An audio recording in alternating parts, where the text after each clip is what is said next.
So once again, thank you all for being here. I know a lot of you traveled a long way to be here. I hope you'll find this topic really of great interest and enlightenment. My presentation today is entitled Fake-Ass Christians. And I think this is a really pertinent topic because I think there's a lot of false religionists who claim morality in today's world and don't really have a lick of it and aren't doing anything to really alleviate the causal factors of human suffering, and they're not doing anything to really turn the tide of tyranny that has been going on and increasingly growing worse in our world. I want to expose that here today. As I often say when I begin my presentations, there's nothing new under the sun. You won't really be seeing or hearing anything truly, quote, new here today. A lot of people complain about this. They'll hear my presentations and say, oh, he's not saying anything new. This is a spiritual information that's been out there for millennia. Yeah, exactly. The problem is getting it integrated into the human mind and behavior. As the old saying goes, there's nothing new under the sun. This old adage means that the truth is objective and eternal. It's always been here. It's always going to be here. Our job is to see it. And all I can do is present it with my personalized aesthetic applied and in my own presentation style. My catchphrase for my entire speaking career has been and continues to be, get as offended as you like. Just by a show of hands, how many people have never heard me really deliver a full presentation or heard me speak? Anybody totally new to my information? Okay, about 3 or 4 people. That's not too bad. So my presentation style, in case you haven't noticed from the little preamble that we did this morning, can be kind of caustic. I'm not here to be liked or be friends with people. I'm here to tell people harsh truths and harsh realities that we're undergoing in the world. So my style has been described as intense and even combative. And that's fine. I have no problem with that. Some people may become offended or upset by things that they'll hear me say during this lecture or seminar. And that's fine. I tell people, get as offended as you like because the truth isn't going away. It's what it is, regardless of how you feel about it. And truth is by its nature belligerent, especially to those who are under an illusion. Truth wages war with mind control and illusion. So for people to hear something that they're uncomfortable with, that means it's going to work. It's planting a seed. It's getting into the subconscious mind. You can't unhear something. I certainly don't present this information to be liked. As I said this morning, if I wanted to do that, I would tell people what they want to hear, and most people don't want to hear what I have to say. I don't present this to be popular. You're not going to make a lot of friends telling people what they don't want to hear. And I certainly don't do it to make money. I appreciate the donations that come in to help my efforts, but by no means will the meager amounts of money that do come in would allow any sort of an extravagant lifestyle. As I told people this morning, I live in a 1-bedroom apartment with another person. I do this because I recognize the moral imperative to do it. Because if this isn't done, then the world's going to degrade and decay into chaos and tyranny even faster than it already is.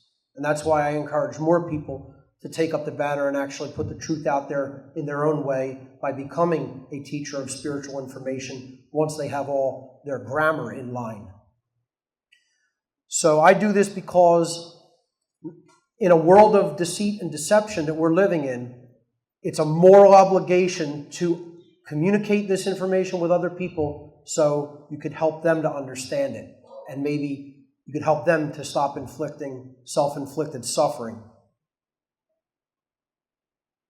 Every person who wants to take away real value from this seminar should make a deliberate and conscious effort to do 2 things. The first is to set aside your perceptions of me as the presenter. I'm not the one who is important here. The information is what is important.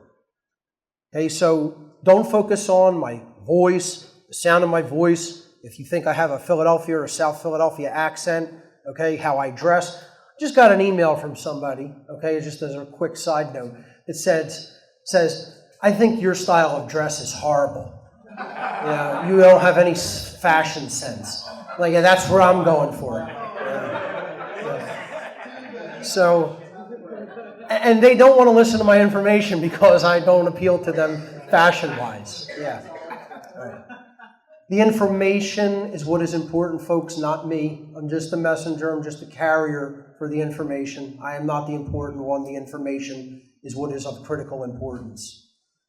Be consciously aware of any impulses you may have to reject the information I present here today based on your initial emotional response to it. This is thinking with your emotions, and that's a logical fallacy. Thinking can't be done with the emotions. The emotions are there to help us feel the repercussions of our actions toward ourselves and others, not to come to the veracity of any given subject. You can't determine truthfulness based on how something makes you feel when you hear it.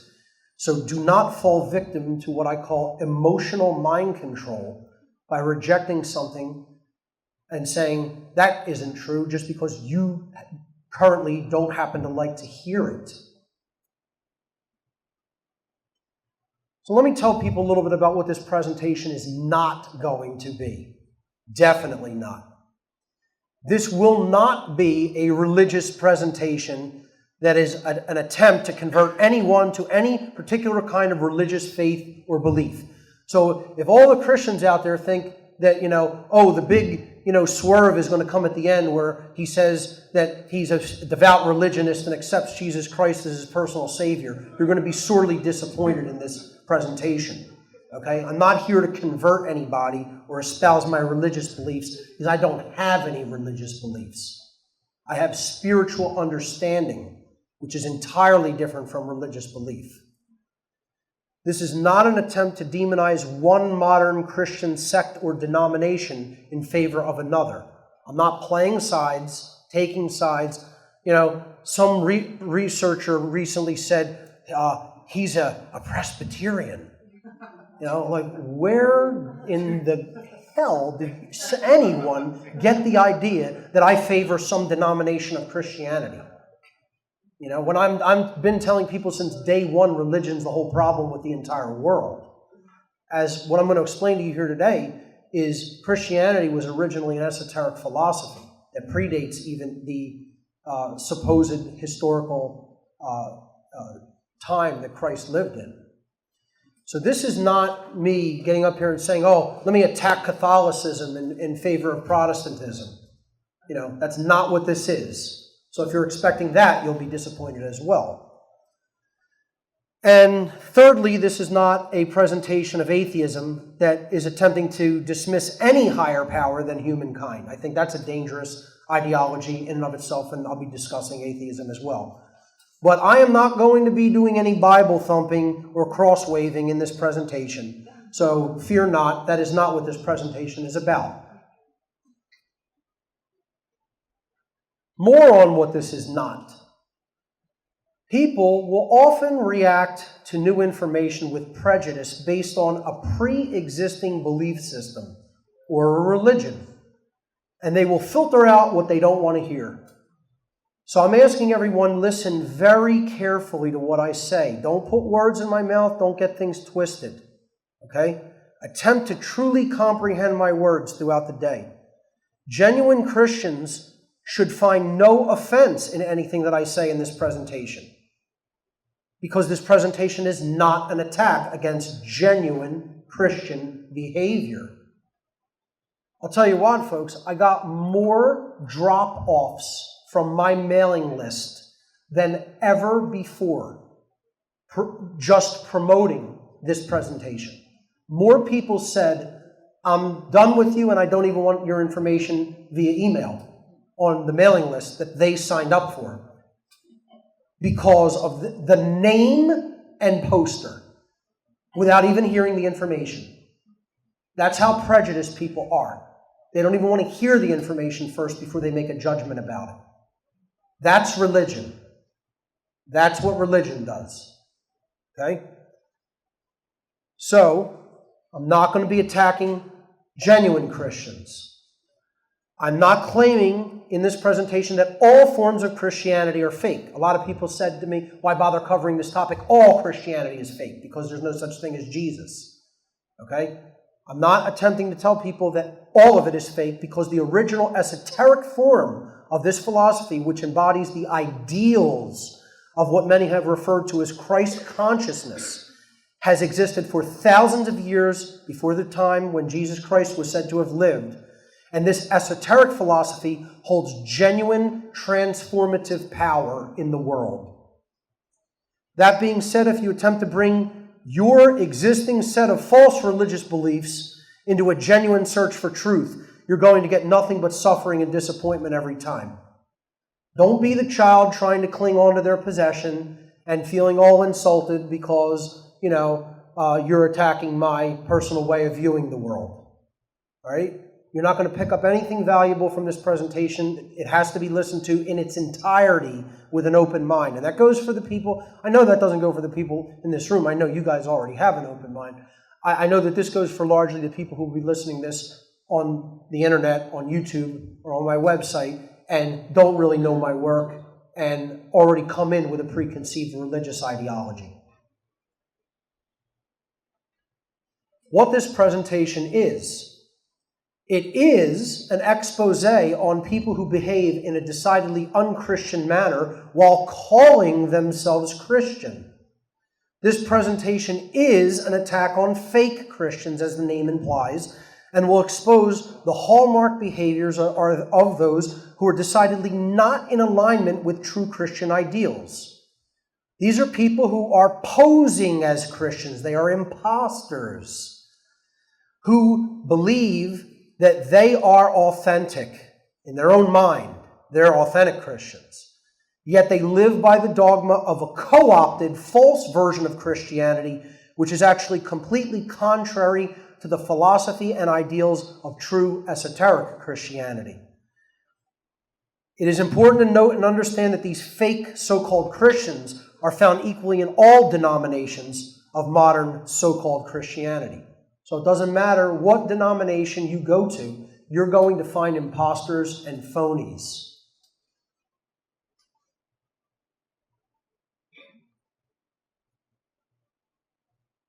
These fake Christians will be the ones who will take offense to what is said in this presentation.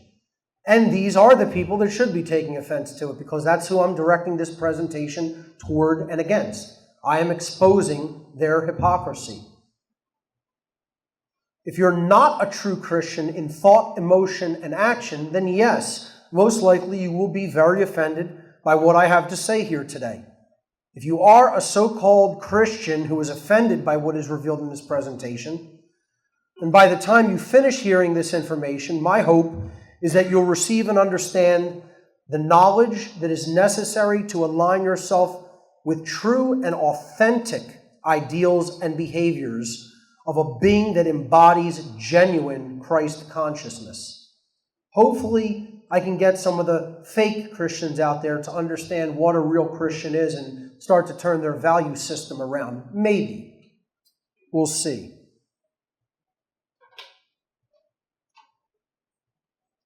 I am today going to expose what people seem to be on the surface, but then you dig a little bit deeper and there's something entirely different altogether.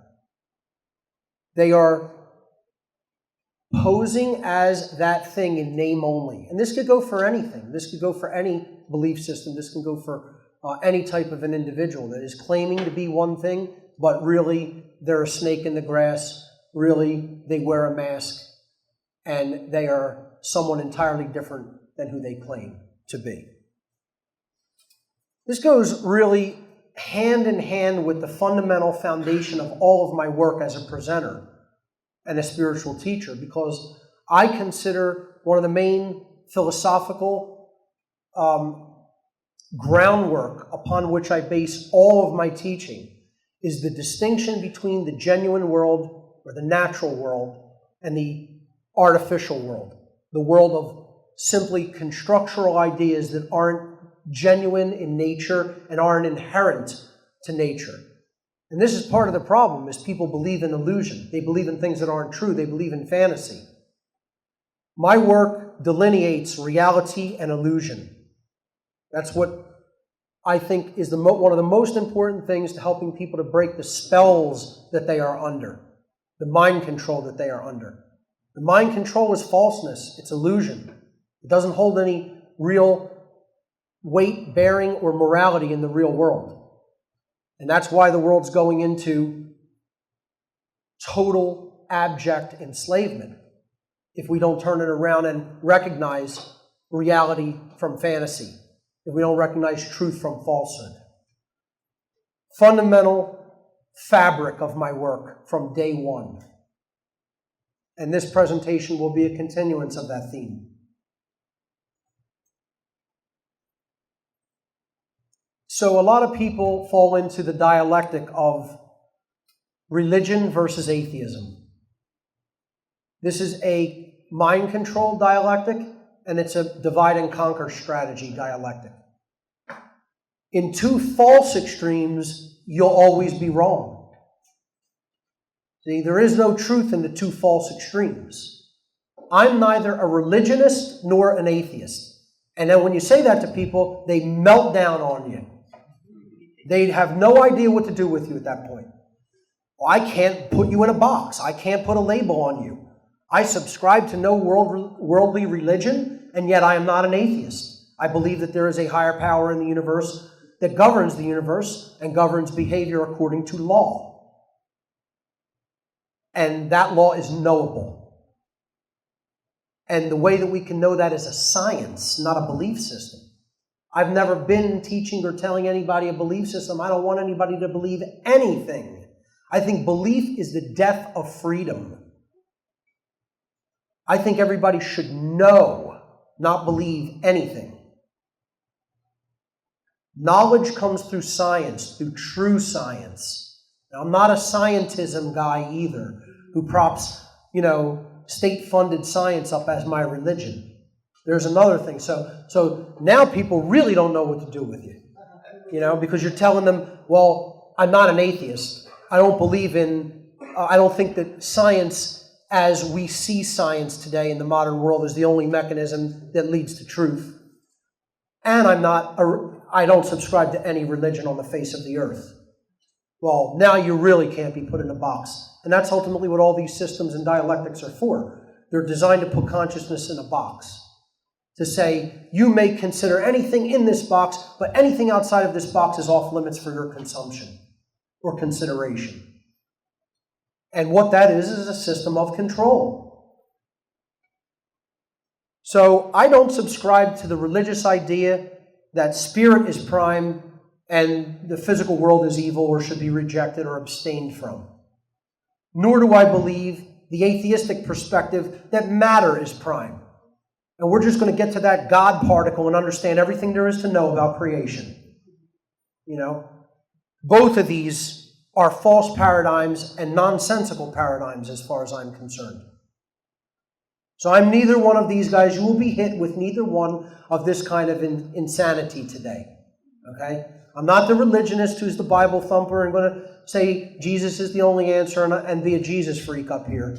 Okay? By any stretch of the imagination. Nor am I going to come up here and stick my chest out and say, I'm an atheist, come and debate me, and science has every answer that we could ever possibly have a question for.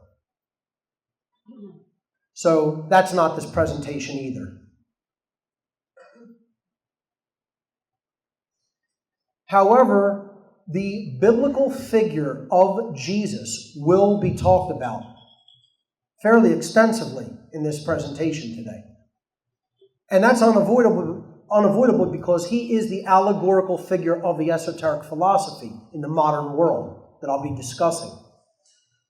My point here is, regardless of whether you think Jesus was a physical man, teacher in Judea at the turn of the first century, okay, or you think he's just an allegorical myth, does not matter in the slightest bit to me. I could not care less whether or not you believe in the historicity of this figure.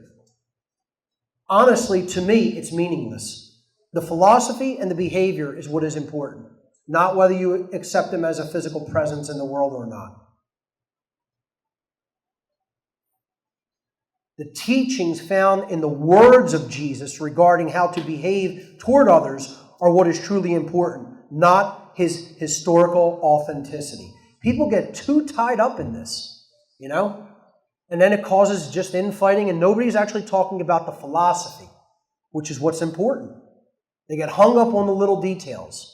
And I consider this a little detail because ultimately it's the ideas that are transformative, not the man. Again, that's why I tell you, it doesn't matter whether you like me, care about me, want to know anything there is to know about me. I'm completely unconcerned whether you even know the name Mark Passio. All I want you to know is the information that I happen to understand, because I believe that I know that it is capable of transforming the world for the better if everybody takes it into themselves and then acts upon it. And I think that's the same for this individual, or even if it's an allegorical figure. The teachings are what is important. That's what holds the transformative power. To understand the esoteric teachings is what we have to get out of studying this information. Not getting hung up on, what year was he born? What was his birthday? What color robes did he wear? What city did he actually teach in? None of these are the important things. The concepts about behavior and how we should align our behavior to true morality is what is of utmost critical importance, especially in the times we live in. The core essence of true Christianity is in living like Christ in the biblical New Testament stories. Living according to a true morality. It's not about following the dictates and the laws of the church. It's not about whether you eat meat on Fridays of Lent. Okay? It's not about whether you go to church every Sunday faithfully. It's about how you treat others. And Christians have often lost sight of this. Fake Christians have lost sight of this concept. I'd say a good chunk of them have lost sight of that. And they get all hung up in the dogma. They get hung up in the dogma, and they get hung up, as I'll talk about later, in the false morality, the arbitrary and personal likes and dislikes that they will then call morality instead of what real morality is. So it's all about the behavior, folks. It's not about intent. It's not about dogma. Okay? It's about what kind of behaviors can actually lead to a better world based in freedom. But religion exists.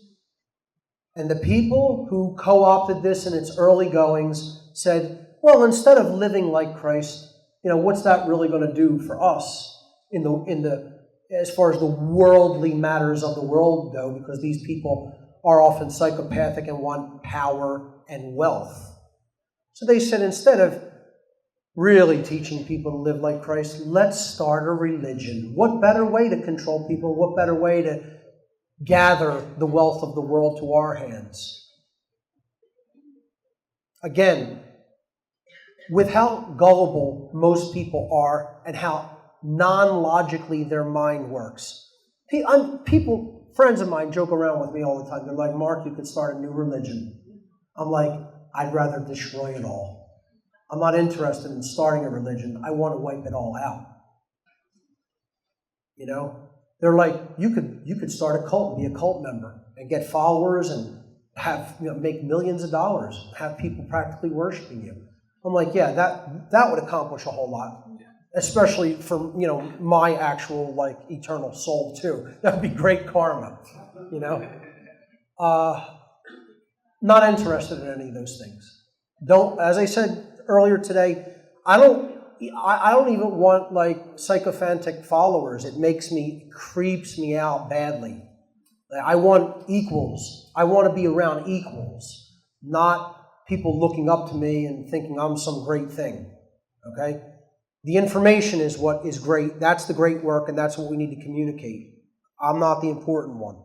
So, this is what people who recognized the gullibility of man and who recognized how easy it would be to manipulate them decided, let's start a religion.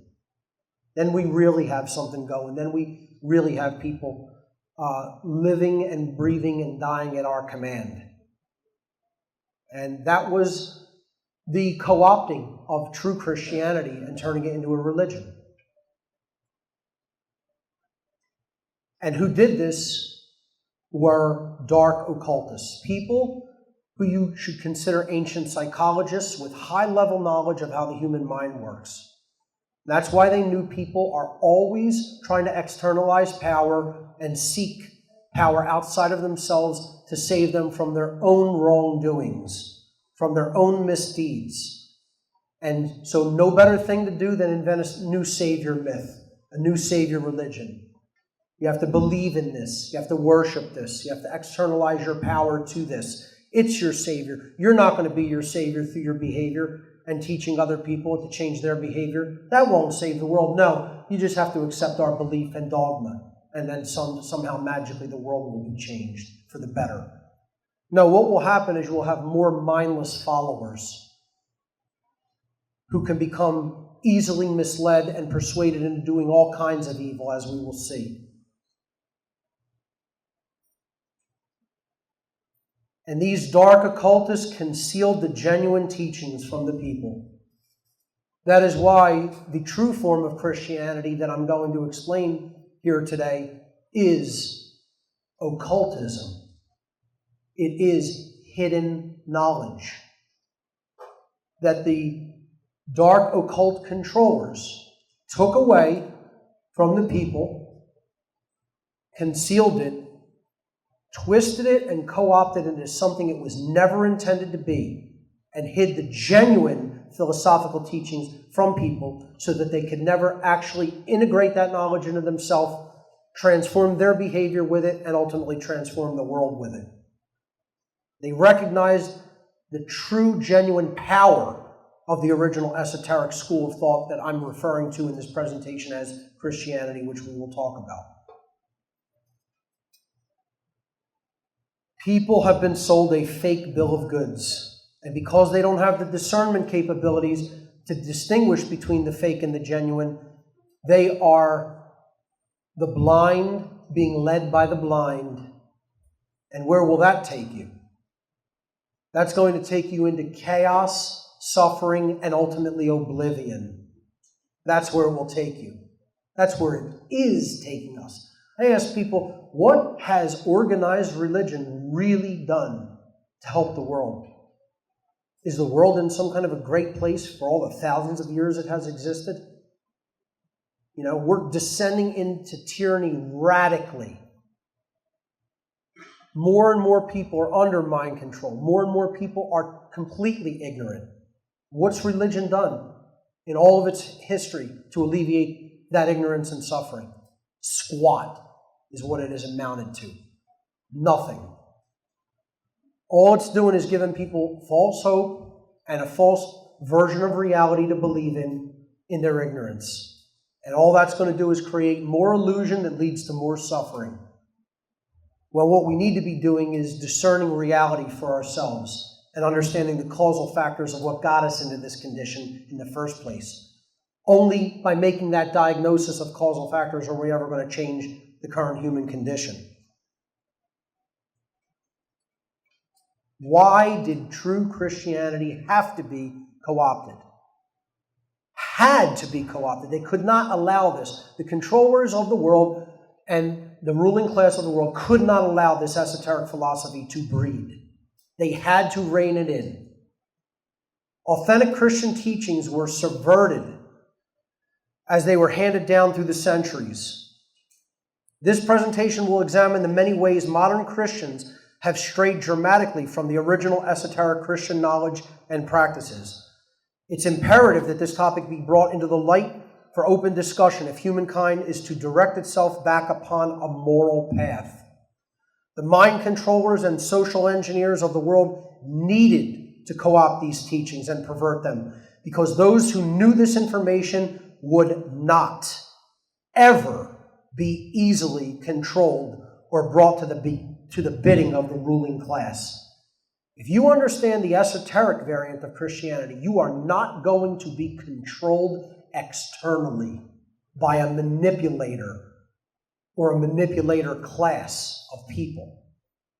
You are going to understand your individual sovereignty under the Creator, and that is going to lead to a being that is non-manipulatable and uncontrollable.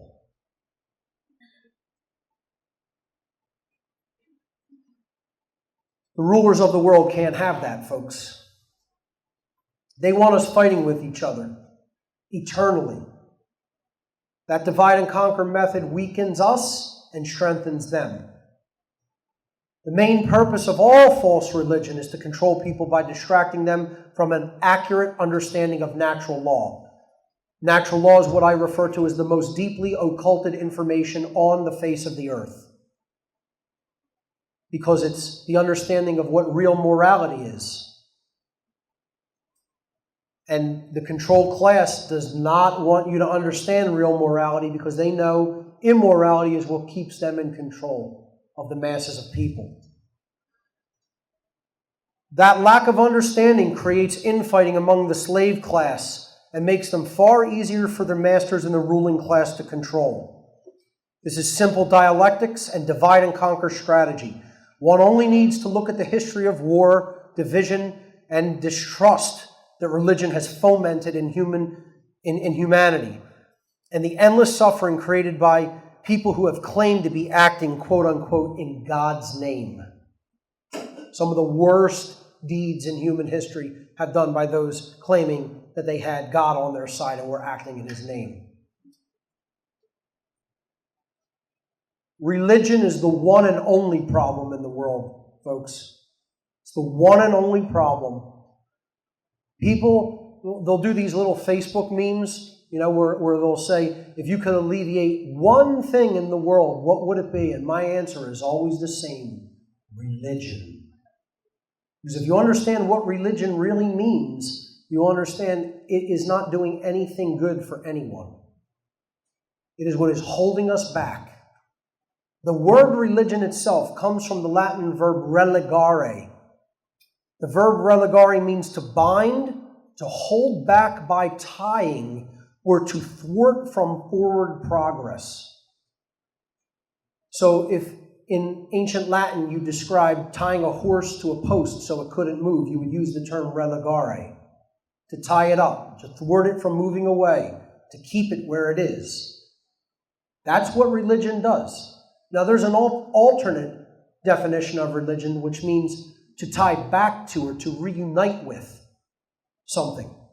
And I would suggest that's what true religion is, meaning there's only really one thing that is true religion, and that's truth. We need to reunite with truth. We need to reunite with true morality. That's how I would use the term in the positive sense. But in general, religion is the hidden hand behind all world domination and control. Not money and not even government is ultimately at the top of the food chain and what is really directing the dark occult agenda.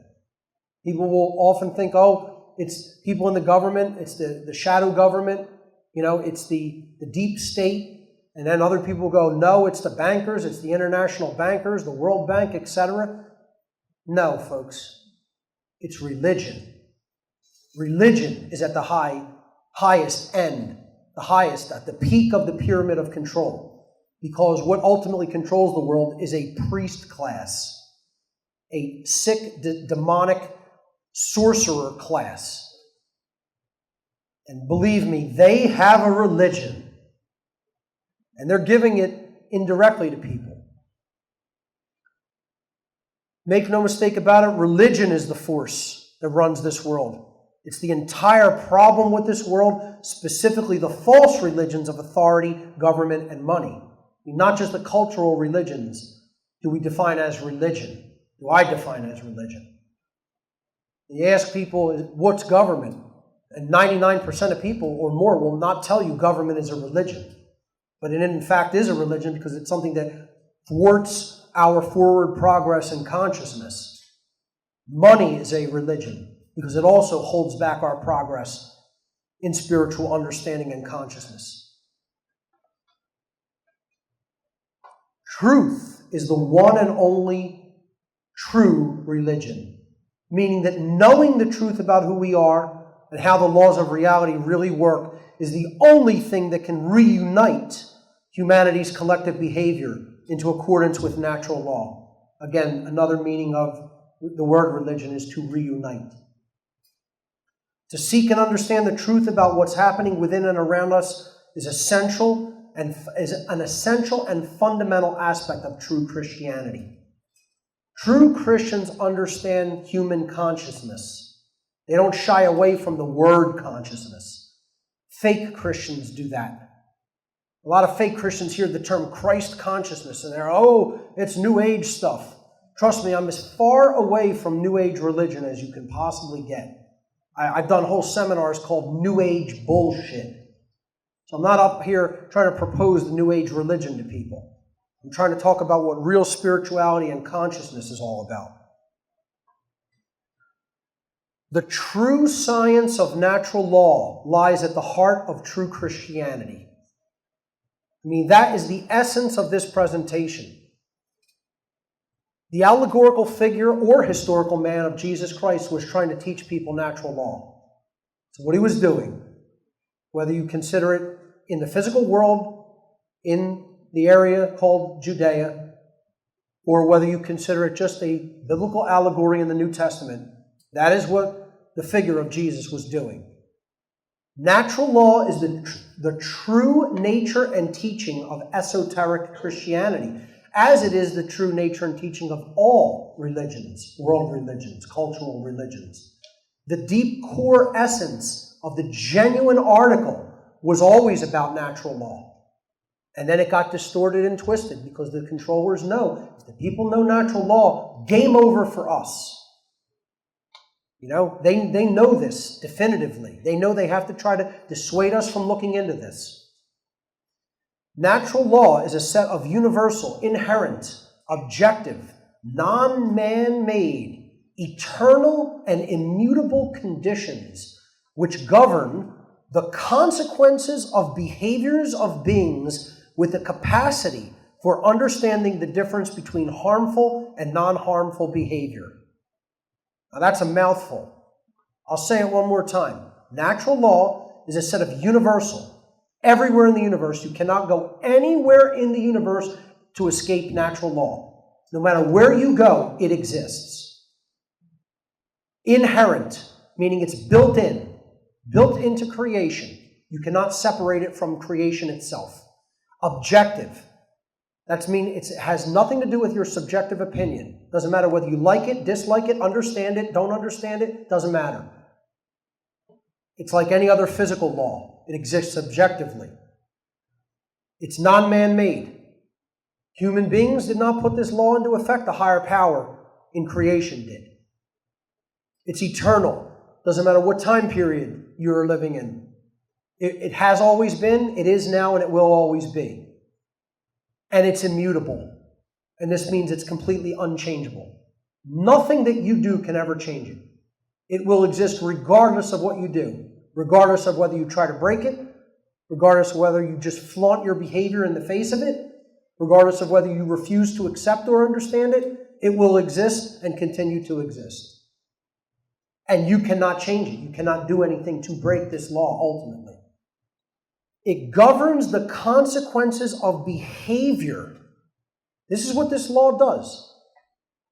It isn't the behavior itself. It brings us the consequences of the behaviors that we choose. And it applies to beings who have the capacity to understand the difference between right behavior and wrong behavior. Natural law is not a law. The moral laws of creation apply to higher level intelligence in creation. It doesn't apply to amoebas or shellfish or, even beasts of the field like lions and gazelles, etc. That's what people will call, the natural world. They're natural creatures in the world, but that is not natural law. We're not talking about Darwinism. We're not talking about just the physical beings in the world. We're talking about moral law. Moral law is what natural law is. And moral law does not apply to beings that don't have the developmental capacity in consciousness, brain chemistry, their entire neurological network makeup does not grant them the capacity like our brain systems do to comprehend what morality is and what the difference between right and wrong are. That's why natural law applies to us and not animals, because we are not just animals. We are human animals. We are human beings, and we have animal component to us, a mammalian component. However, we are much more than the animal side because of the complexity of the human brain and thought processes and the level of free will and spirit that the human being is gifted with. So we have the ability to discern, whereas a dog does not. That's why we are gifted with a higher level of free will than the animal kingdom. So natural law applies to us. It does not apply to the general animal kingdom that is non-human. This philosophy predates Christianity by thousands of years and can be traced back to ancient solar hero myths, which represented alignment with natural law, knowledge, the sun. We'll get to that symbolism later. The Christ figure of the New Testament scripture is an extension and or representation of this sun hero tradition, who embodies the fullness of natural law itself. That's what this allegorical figure is ultimately all about. He is the embodiment of living a life in accordance with natural law. That's a good role model to have. Natural law, just to be very clear about this, I want to actually just show it on a slide for people who may be new to it or watching on YouTube. So there's no misconstruing it. Natural law is also known as moral law, cosmic law, universal law, consequentialism or consequential law, meaning it gives us the consequences of our behavior. Karmic law, or just karma, plain and simple. Or God's law. And I know a lot of people have a problem with the word God. Couldn't give a shit. Couldn't care less whether you have a problem with the word God. Get over yourself. Okay? That's all I have to say about that. So for the atheists / stathists out there, I'm not interested in whether you have a problem with my usage of the word God. I see God as the universal underlying creative intelligence and creative force in the universe that put all the laws into the universe in effect, both physical and spiritual. And I'm going to use that term because that's what, to me, God is. So this is God's law that we're talking about, not man's law. Natural law is, and let me just really emphasize this with the power of my voice, natural law is definitely not and has nothing to do with Darwinism. Okay? Please understand this. I am not up here preaching Darwin's ridiculous theories of one species becoming another. All right? I'm talking about morality and moral law. Okay? Darwin's theories regarding the supposed, quote, natural order. This is why the word natural is so bastardized in the modern world. You say the word natural and people, oh, boom, immediately have to equate it to Darwinism. As if he has what? A monopoly on the word natural. The natural order, because that's what they think I'm saying. They think the natural law means the natural order of Darwin, and it does not. First of all, there's nothing natural in that, and there's nothing orderly in it. It's actually artificially imposed chaos. Because what it's all really ultimately about is racism and it's about becoming psychopathic enough to just be the most vicious of creatures to rule others. That's what real Darwinism is really telling people to live by and be about. Okay? It's telling people they're no different than the animals of the field. Natural law is certainly not the survival of the fittest. Okay? We're not talking about the survival of the fittest, the most ruthless. Natural law is about doing the right thing and receiving orderly consequences and freedom as a result, versus doing the wrong thing and receiving chaotic consequences and slavery as the result. That's what natural law is. So for first-timers and people listening on the internet, understand this. This is the title card of the 9-hour-long seminar I gave on natural law several years back. It is the most critical work that I have ever put out. People cannot understand what I am ultimately talking about without watching this presentation in its entirety. Most so-called Christians desperately need to watch this presentation in its entirety. Maybe you'll go from being a fake-ass Christian to a genuine Christian when you're done watching it. One of the underlying things to understand about genuine Christianity is what the figure of Jesus really represents. What you're reading about in the Bible is a being who is teaching people how to live an anarchist lifestyle. How to live with only natural law as a guide and a role model. Jesus was an anarchist. Absolutely was an anarchist. A genuine anarchist. Again, not one of these absolute fake-ass anarchists. I need to do a whole presentation called Fake-Ass Anarchists, and I'm going to. Okay? Because let me tell you something, there are so many groups of fake anarchists out there. We have a whole crap load of them right here in the city of Philadelphia. Okay?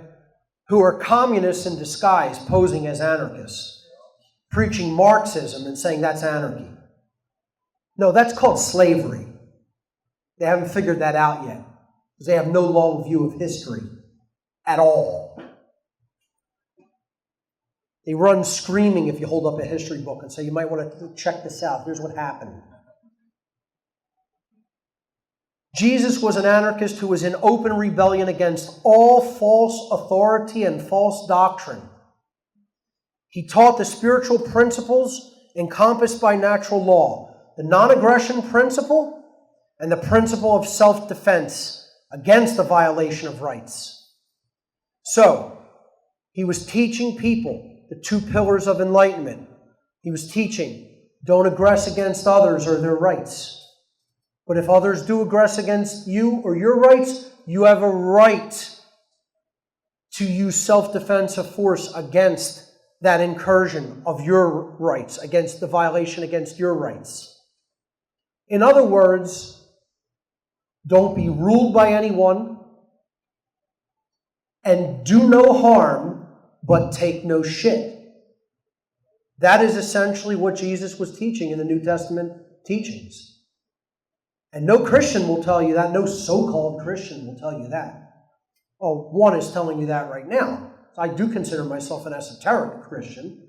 However, people who say, oh, I'm Christian, I follow the teachings of the church and I follow the teachings of the Bible, they won't tell you this. They can't even cognize it. They can't even conceive of it. They can't even grasp the fact that Jesus is an anarchist trying to teach people how to live an anarchistic lifestyle and do away with worldly authority and false teaching, false spirituality. They don't even grasp the concept of who the institution Jesus was at war against, at spiritual combat against. Christians don't even know this, even though it's written right there in their own scripture for them to see.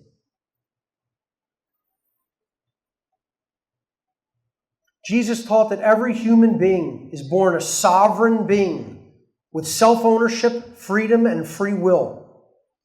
And these virtues are not bestowed upon them by man, but instead are their birthright given by the God of creation. And they're not negotiable. Our rights, our birthright of our rights, our freedom, and our sovereignty are not negotiable because they are the birthright of the Creator of the universe, that the Creator of the universe endowed to us as a result of us simply existing in the universe. They are our birthrights. To be like Christ begins with the possession and exercise of conscience, of true conscience. What this means is possessing the objective knowledge of which behaviors are rights because they don't cause harm to others, which behaviors are wrongs because they do cause harm to others. And then after such knowledge has been integrated into one's being, willfully and in every moment of one's life, making the free will decisions to choose right action over wrong action, using that knowledge, conscience, as a guide. This is the basic moral teachings of Jesus as outlined in the New Testament. And Christians can't even really express that in words. So-called Christians. This basic Christ-like behavior in the world requires and involves zero belief. No belief is required, folks. The real aspect of esoteric Christianity is not a religion. It is a way of being and acting in the world that anyone can align their behavior to, which has absolutely nothing to do with believing things that aren't true, accepting religious dogma, accepting any worldly authority like a church or a state. No belief systems or illusions are required. It's an understanding of law that is in place in the universe and how to align our behavior to that law so that you don't cause harm to yourself and others. That's all it is. See, it's like understanding that the force that we refer to as gravity is in effect. Right? This is why you wouldn't go up on top of a tall building and walk over the edge unless you're a stupid idiot who wants to die. And that's what people who don't want to understand natural law are. They're stupid idiots who want to die and be enslaved before they die. That's really what they are. Okay? They refuse to accept something as simple and fundamental as a force that if they flagrantly attempt to violate it is going to kill them. And natural law is not going to kill them. The consequences that they receive as a result of trying to break natural law is ultimately going to get them. They don't understand the causal factors that create order or chaos, because that is what natural law is. And I'm telling you, I have this discussion with people in the so-called truth movement. I go to meetups, I try to talk to them about it, and they're a lot of them, not all of them, but a lot they don't want to hear about it. They think this is religion.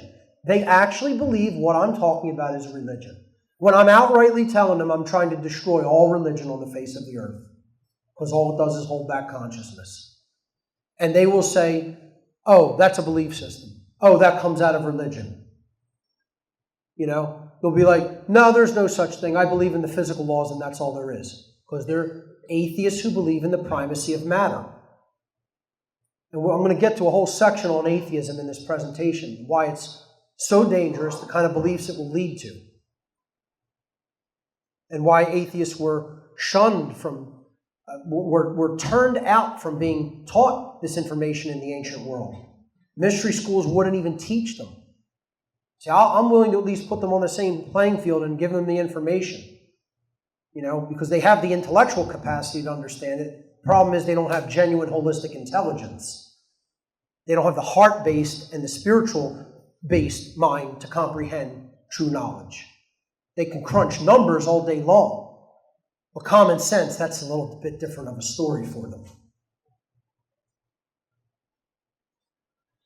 Humanity's one true divide The only thing that really defines a true difference between human beings, there's only two kinds of human beings in the world, folks. There are anarchists and statists. There are people who know what true freedom is, and there are people who believe that slavery must continue. I put this slide in my original New Age bullshit presentation, and I think people got a pretty good kick out of it, how I compared Jesus to the anarchist, represented him as the anarchist, who's, saying most of his followers are statists. They're the exact polar opposite of what he's teaching. You couldn't have any deeper irony. Jesus is the anarchist trying to teach people natural law, and the people who are calling themselves his followers are the polar opposite philosophy, ideology of him, and they're statists who believe that slavery has to continue in the world through government. Statism, the brilliant idea that we give a small group of people the right to kidnap, steal from, and kill us so that we can protect it from people who will kidnap, steal from, and kill us. Yeah, that makes perfect damn sense, doesn't it? The logic is just, it's flawless, Lovers of truth and freedom are the true followers of Christ and his message. See, you'll never hear a Christian tell you that. You'll never hear a Christian religionist tell you that. No Christian has ever said to me, ultimately what Christianity is about is freedom. It's about knowing the truth so we can be free. No. They'll tell you it's about believing in Jesus as your personal Savior, and if you don't, you're going to go to hell. Freedom isn't even a word in their lexicon. You'll very rarely even hearing freedom versus tyranny discussed in any religious institution or organization. They just stay completely away from the damn word itself. They won't even use the word freedom. Certainly won't tell you what's really involved to acquire it, because half of them are too ignorant to know that. They don't even know that themselves. The people who are destroying Christ consciousness, destroying Christ and his message, are statists. Because they're putting Satan's kingdom into effect. They're putting the kingdom of the adversary into effect, the dark New World Order. They're putting a system of violence, coercion, and slavery into effect in the world. And people like that would dare to call themselves after the name of Christ. Even the conceptual name. I don't care. Like I said, I could care less whether you think it's a genuine figure. Even to call yourself after the concept of Christ is practically a sacrilege because of what the concept represents. And then people will say, yeah, I'm a follower of that. And then in the next breath tell you government must exist. Or they'll even tell you it's ordained by God. Oh, we're going to get to that. Don't worry. Imposter Christians. Intention is meaningless. Behavior is everything. You forget what people tell you. Oh, I intended that. This is what I really want. This is what I really mean. And then they go and do something entirely different. Their behaviors betray them. Imposter Christians believe that their behavior embodies the teachings of Jesus as put forward in the New Testament. Key word there, believe. Yet they don't understand or live by the non-aggression principle, nor do they practice the golden rule. Fake Christians support all of the institutions that Jesus was rebelling against, and that Jesus was teaching about as a form of spiritual enslavement, including religion, money, and government, what I refer to as the unholy trinity. These are the very institutions Jesus was at war with during his life and that he spiritually taught against and was trying to explain to people these three things comprise a spiritual enslavement system. And once again, you'll never hear that from a so-called religionist Christian because they're imposters. Understand this biblical adage, you shall know them by their fruits. You will know them by their deeds. You will know them by their actions. Not their words, not what they say they intend. All of that is meaningless. You have to look at what someone's behavior is. What are they really building in the world? What are they manifesting in the world through their behavior? And if you look at the true answer, and if you're honest with yourself, what they are manifesting in the world is slavery, not freedom. Not what God wants, which is freedom for everyone. They're manifesting slavery, which God wants for no one.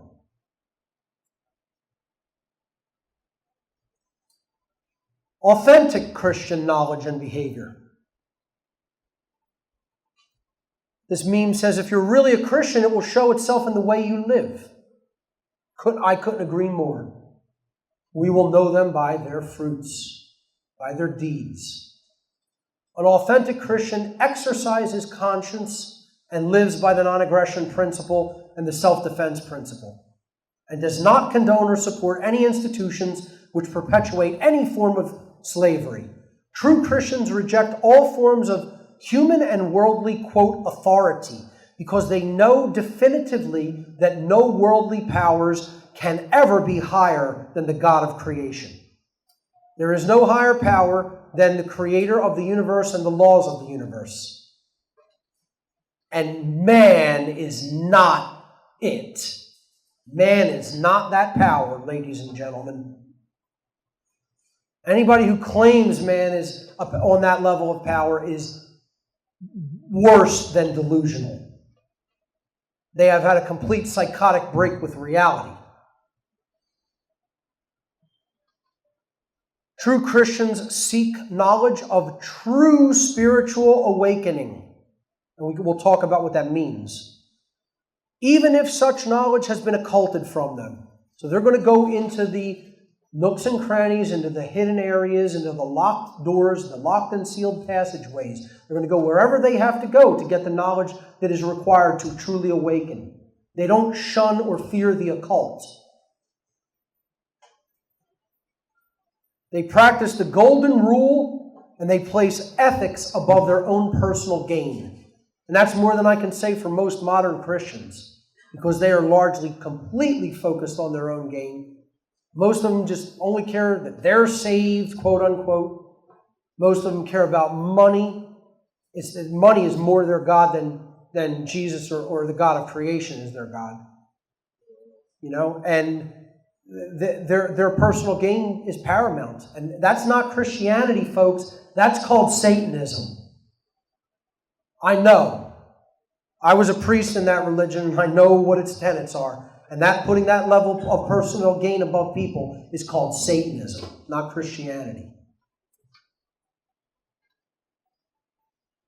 I already came out with a primer for true Christianity, and nobody really knew. I snuck that in. It was called Streetwise Spirituality.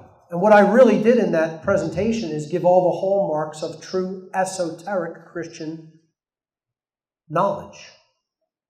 Spiritual knowledge. What does it mean to truly be awake? What does being awake really mean spiritually? And in this presentation, I outlined 20 factors. I gave this back in 2014, and I outlined 20 factors of true spiritual awakening. And these are actually worth reiterating briefly, because I consider this presentation is an addendum or an adjunct to my natural law seminar. And I think it goes hand in hand with it. It's very critical to understand, because a lot of people throw this word awake or conscious out, and they haven't the slightest idea what it really means. And they're peddling fake spirituality and telling people, oh, if you're like this, you're awake. These factors are genuine spiritual awakening. 1, my first and foremost factor for awakening. Now just think about this for a minute. Okay, out of all the things I could possibly tell people, this is what it means to be awake. This is what I consider number 1 and most important. Knowledge of the occult. And understanding that there are both light aspects to occultism and dark aspects to occultism. That it is a dual-edged sword, And the knowledge is just a tool. It could be used to uplift consciousness, or it could be used to control and enslave. And, like the gentleman who asked the question earlier in the earlier session today, okay, these people are ancient psychologists. Well, what do we need to do to break through and understand the psychology they're using against us? We have to become psychologists. The same thing applies. If we are dealing with dark occultists who are using knowledge of the human psyche to control and enslave, we have to become occultists and use it for the light/right reasons, which is to uplift consciousness, help people to understand how they're being played and manipulated. That's all the knowledge of the occult. And then primary knowledge in the occult, in the world of occultism, is the knowledge of natural law. If you don't know occultism, you can't know natural law. Because natural law is a body of information that is encompassed by occultism. You have to delve into the world of the occult to understand natural law. If you do understand natural law, you have already penetrated the world of the occult. People don't understand this, and they still think the word occult simply means evil. Knowing the truth is singular and objective, because this is what natural law is. It's not open to our interpretation. We have to align our perceptions to it, not the other way around. We don't try to take truth and align it to our perceptions and fit it into our boxes. That's what religion does. You can't do that and claim to be awake. Knowing the true self and understanding its connection to all. We're going to talk about Christianity as being an embodiment of the law of one. The understanding that we are all part of one consciousness. Knowing that neither the physical nor the spiritual realities take precedence over each other. We are spiritual beings having a physical human experience. This does not mean that the fleshly, worldly, physical realm is unimportant and that we should just not consider it or not try to improve it. We shouldn't put the spiritual realm on a pedestal above the physical world. This is the spiritual world. You're in the spiritual world now. This is the playground. This is the playing ground to have the experience of spirit, the physical domain. Matter isn't prime either. You go to the opposite end of the imbalance and you think matter is prime and everything can be boiled down to substance and physical things. No, it can't. Because there is a spiritual reality that underlies matter. Neither one need to take precedence. We need to be spirit in the flesh, in the world, but not of it.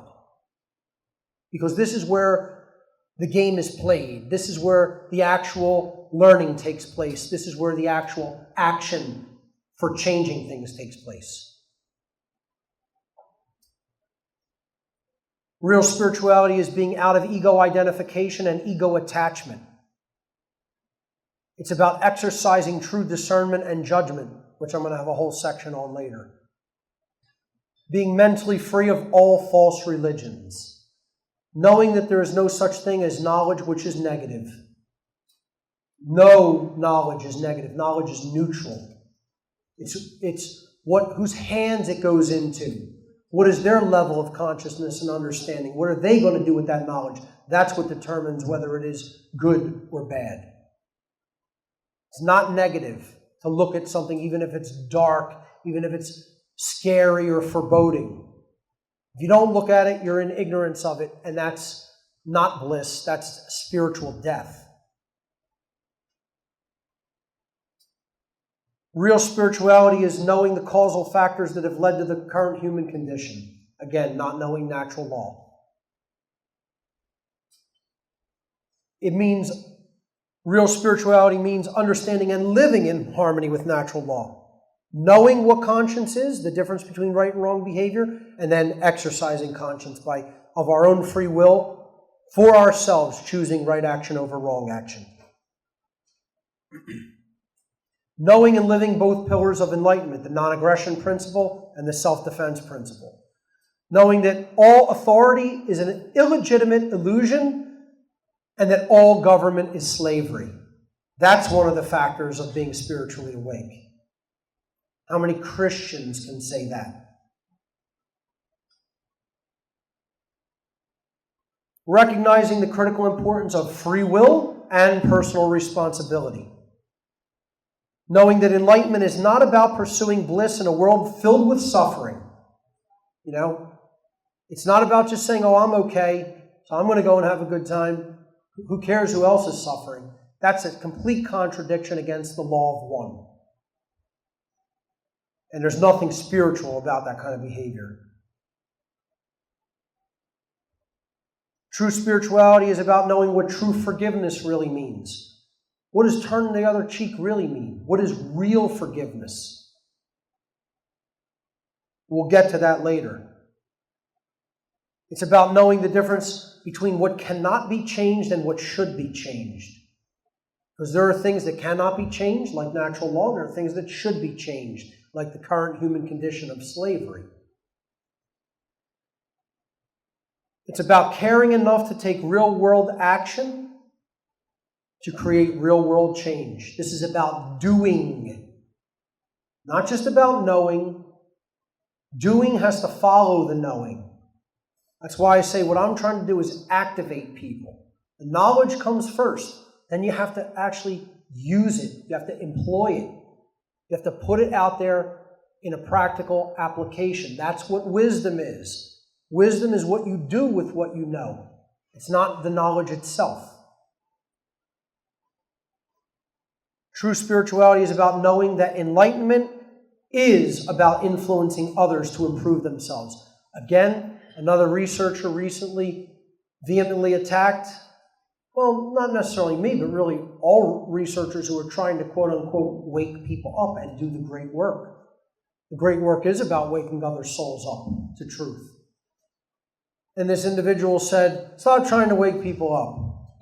That's not your responsibility, and it's actually not your right. No, it's not my right to speak when others are in abject ignorance. I beg to differ. I also beg to differ that we shouldn't be teaching people the difference between right and wrong when they're clearly not in knowledge of it or don't care. Because, again, I'll say it again, their ignorance is our enslavement.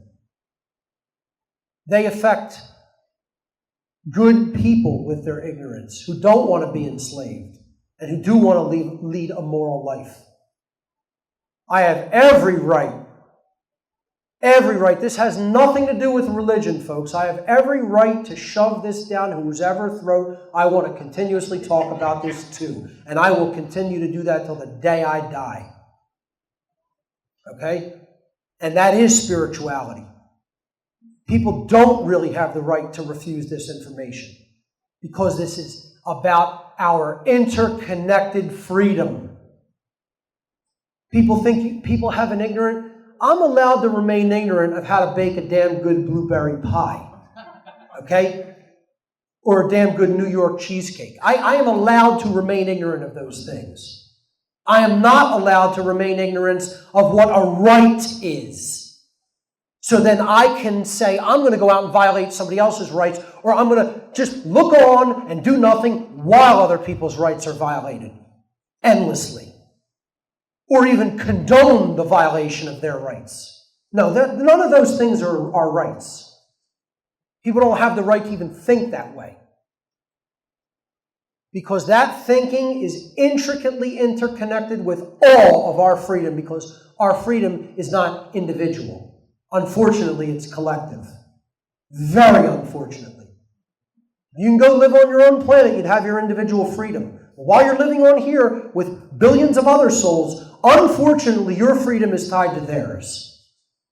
And that means their ignorance of true morality affects your freedom and the freedom of other beings who want to be free.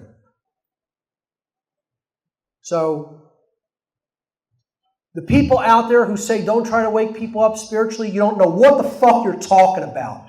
And you're completely spiritually asleep.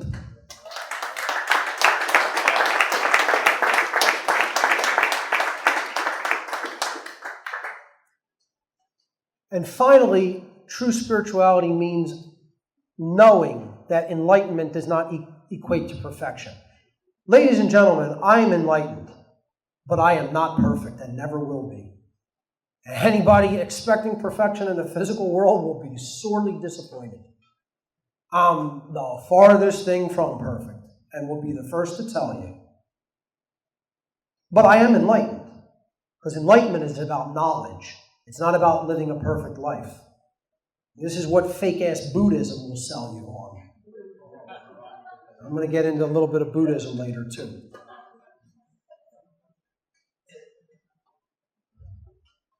Understanding this divide in fake Christianity versus genuine really equates to understanding the difference between the exoteric and the esoteric. Let's define the words first. The word exoteric comes from the Greek exoterikos, meaning outer, external, or on the outside of. This is a body of knowledge that is intended for or likely to be understood by the general public. It is current or popular among the general public.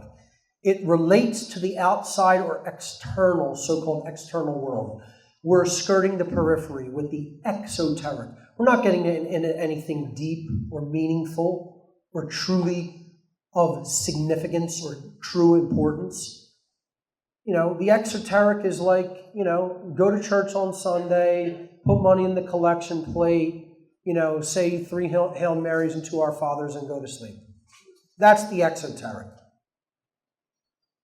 The word esoteric means information that is intended for or likely to be understood by only a small number of people with specialized knowledge or interest. What is that specialized knowledge or interest? The occult. That's why esoteric and occult are often used interchangeably. It comes from the Greek esoterikos, which means inside or belonging to an inner circle. There is an esoteric or outer aspect of Christianity based on dogma, ritual, and astrotheological symbolism, which is specifically designed to hold people back from an accurate reception and understanding of the esoteric or inner knowledge aspects, which are the true spiritual knowledge of Christ consciousness and natural law. The dark occult priest class established all earthly religions to lure people away from an authentic spiritual way of life. Only through the rediscovery of this esoteric occult information will humanity be able to find its way back to the path of truth and enlightenment. You can never arrive at that truth and enlightenment through the exoteric pathway of world religions. You have to go far deeper into the inner core circle of the esoteric religions or traditions or philosophies, and then you're going to get closer to that heart of truth, that bullseye of truth, which is about pure consciousness and a total accurate understanding of morality and natural law.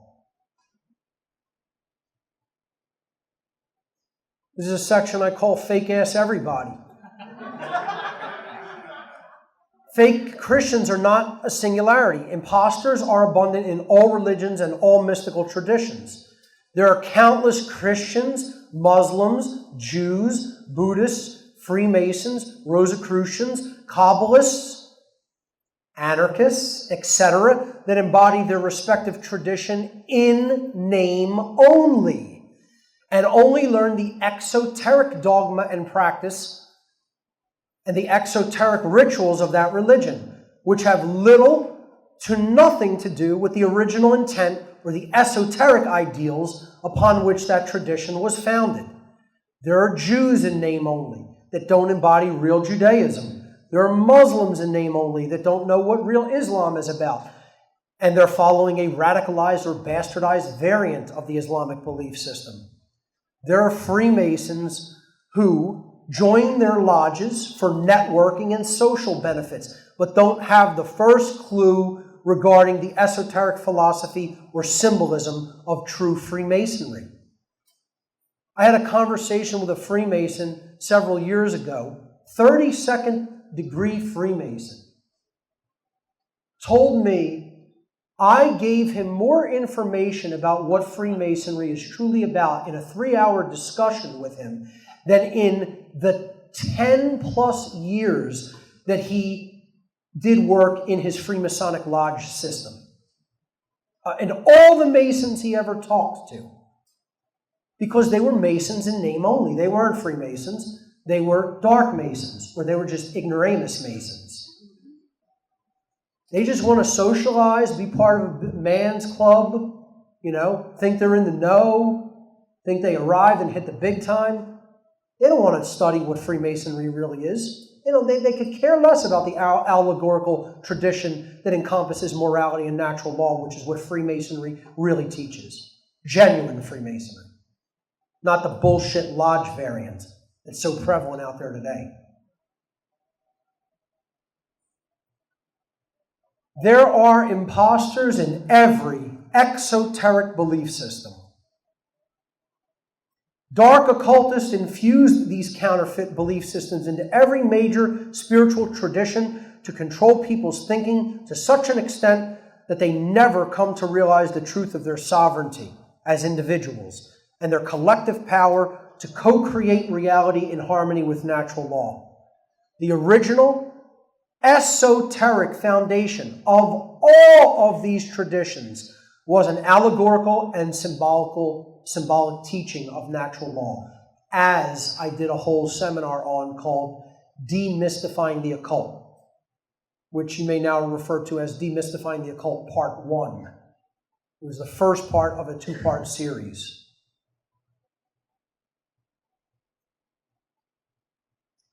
To understand what I'm going to be talking about regarding true versus fake Christianity, you have to recognize that relational thinking is required. This is often about symbolism. This is about allegory and symbolism, so you have to be able to think relationally.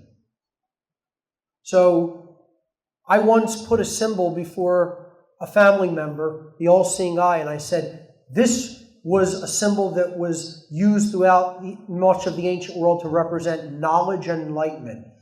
And the person went, how could that be about knowledge and enlightenment? It's an eye. Could not grasp the fact that an eye in the triangle with light, radiating out from it was representative of an idea or a concept regarding knowledge. Couldn't grasp it. All they could see was the eye. Their mind literally could not grasp that concept that we are relating an eye to a conceptual idea. Couldn't grasp it. That's how deadened relational thinking is in some people. I'm telling you, this is what our work is, folks. I say, yeah, this is fundamental stuff, but there really are people who are dumbed down to such an extent that they have a hard time grasping even the most fundamental things. Relational thinking is required to link conceptual ideas and understand that words, definitions, and symbols can have varying meanings and are subject to context. Your internal mental definition of Christianity may currently be limited to a 3rd century Constantinian version of that tradition, meaning the church version. Those who get hung up on fixed meanings will have a lot of difficulty employing the kind of relational thinking required to understand the occult, including the esoteric variant of Christianity. Such relational thinking will apply to a range of philosophy, words, and symbols. For example, what the concept of Lucifer is and means will vary tremendously depending on whether we are discussing light Luciferianism or dark Luciferianism. Lucifer is not one thing. The concept of Lucifer, when taken in context, will change meaning in relation to which school of thought we happen to be discussing. So if you get hung up on the word, you're not going to get the concept. The word Lucifer can mean 2 different things, just as the word Christ can mean 2 different things. The word Christianity can mean 2 different things. We have to understand it in context and in relational thinking. Just to complete that example, Lucifer in the dark variant of Luciferianism is the one who challenges the creation, challenges the God of creation, and says, I'm going to be like the God of creation by having knowledge and wielding it as a weapon and becoming like God. I will become omnipotent and all-powerful, and I will wield knowledge as the light, which is what Lucifer means, lux ferre, to carry the light, to bring the light. I will bring the light for the purpose of control and enslavement. That's the dark Lucifer. What people may call the biblical/Christian variant of the fallen consciousness, the fallen knowledge. It's the black sun, using knowledge as a weapon. Then there's the light Lucifer, the true light bringer, bringing the light of the Creator to people, to help them open up their mind and understand morality and natural law. That's light Luciferianism. So the word Lucifer, depending on context and tradition, means two entirely different things. People get hung up on words far too much. We have to be flexible. I'm not saying just redefine every word that exists. I'm saying when you have a symbolic concept. I know a lot of people have a problem with the word patriot. People have called me a patriot, and other people go, oh, aren't you insulted by that? No. I'm not, because I know what patriot really means and what it means to me. Somebody like, Alex Jones, regardless of what you think of him, when he's saying rallying patriots worldwide, that doesn't just apply to the United States. So a patriot's not just somebody who just has fervor for America. There are patriots worldwide who want real freedom. Patriots are a true freedom fighter in the true sense of the word. I consider one of the highest honors that was bestowed upon me. I got a lifetime achievement award from the Tesla Science Foundation for trying to bring Tesla's name to greater prominence. And they gave me a bust of Nikola Tesla. And when I was introduced to receive the award, the president of the Science Foundation said that he considered me a true American patriot. And I will take that as a high honor. I'll take that word in its true definition as a high honor.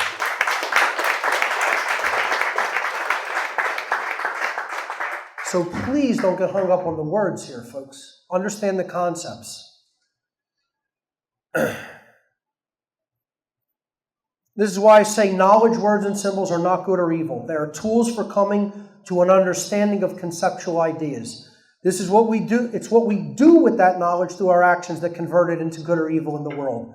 An authentic Christian realizes that all knowledge is neutral, not positive, not negative. And even occult knowledge can be used for good. It had been hidden. Now we're going to take it out of hiding. We're going to de-occult it. And we're going to teach it to people to level the playing field. Now what was hidden from you, you can understand, and understand how they were manipulating as a result of understanding that knowledge. That's using occult knowledge for the right reasons. An authentic Christian uses relational thinking to study and understand the occult so that they may know natural law and align their behavior to true morality.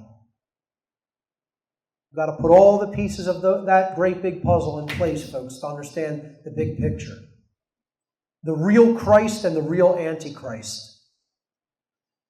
I'm going to first explain this section from a numerological perspective. Numerology is a form of relational thinking that can be used to illustrate conceptual ideas. It is an occult relational thinking system. That's what numerology really is. Applying this relational thinking can allow the concept to open into a deeper understanding. Symbolism, allegory, and metaphor can also serve this purpose. A good example of this numerological relational thinking can be found in the New Testament book of Revelation, in the form of the verse, "Let he who has understanding calculate the number of the beast, for it is the number of man." It is a mistranslation to translate that as the number of a man. That's not the term in Hebrew. It is the number of man, meaning mankind, humankind, humanity. So what is the number of humanity? What do they mean by that? Let's explore what this actually means in context. In esoteric numerology, 3 numbers are often studied in relation to each other because of the concepts they have been selected to represent. Understanding this relationship can help to open up a conceptual understanding of such a biblical verse, and therefore to understand what is meant by the quote-unquote Antichrist. So to understand the number 666 in the book of Revelation, you have to understand it in relationship to two other numerological, traditional, conceptual numbers. You have to understand it in relationship to 777, 777, and in relationship to 888. In ancient numerological systems, the number 666 was chosen to represent humanity in a state of low consciousness. This represents the beast, or an antichrist mentality, the opposite of Christ consciousness. Pure egotism, pure physical identification, no spirituality, dwelling in pure selfishness, dwelling in ignorance, dwelling in apathy, dwelling in non-action and cowardice. That's the 666. You failed in the three aspects of consciousness. And that's what these numbers represent. That's why they're all trinities. It's to represent the Trinity, the Holy Trinity inside of us, our thoughts, our emotions, and our actions. That's why they're all triple digits. They're taking the 888 as the divine infinity, the perfection, which man will never arrive at. Certainly not in the physical domain.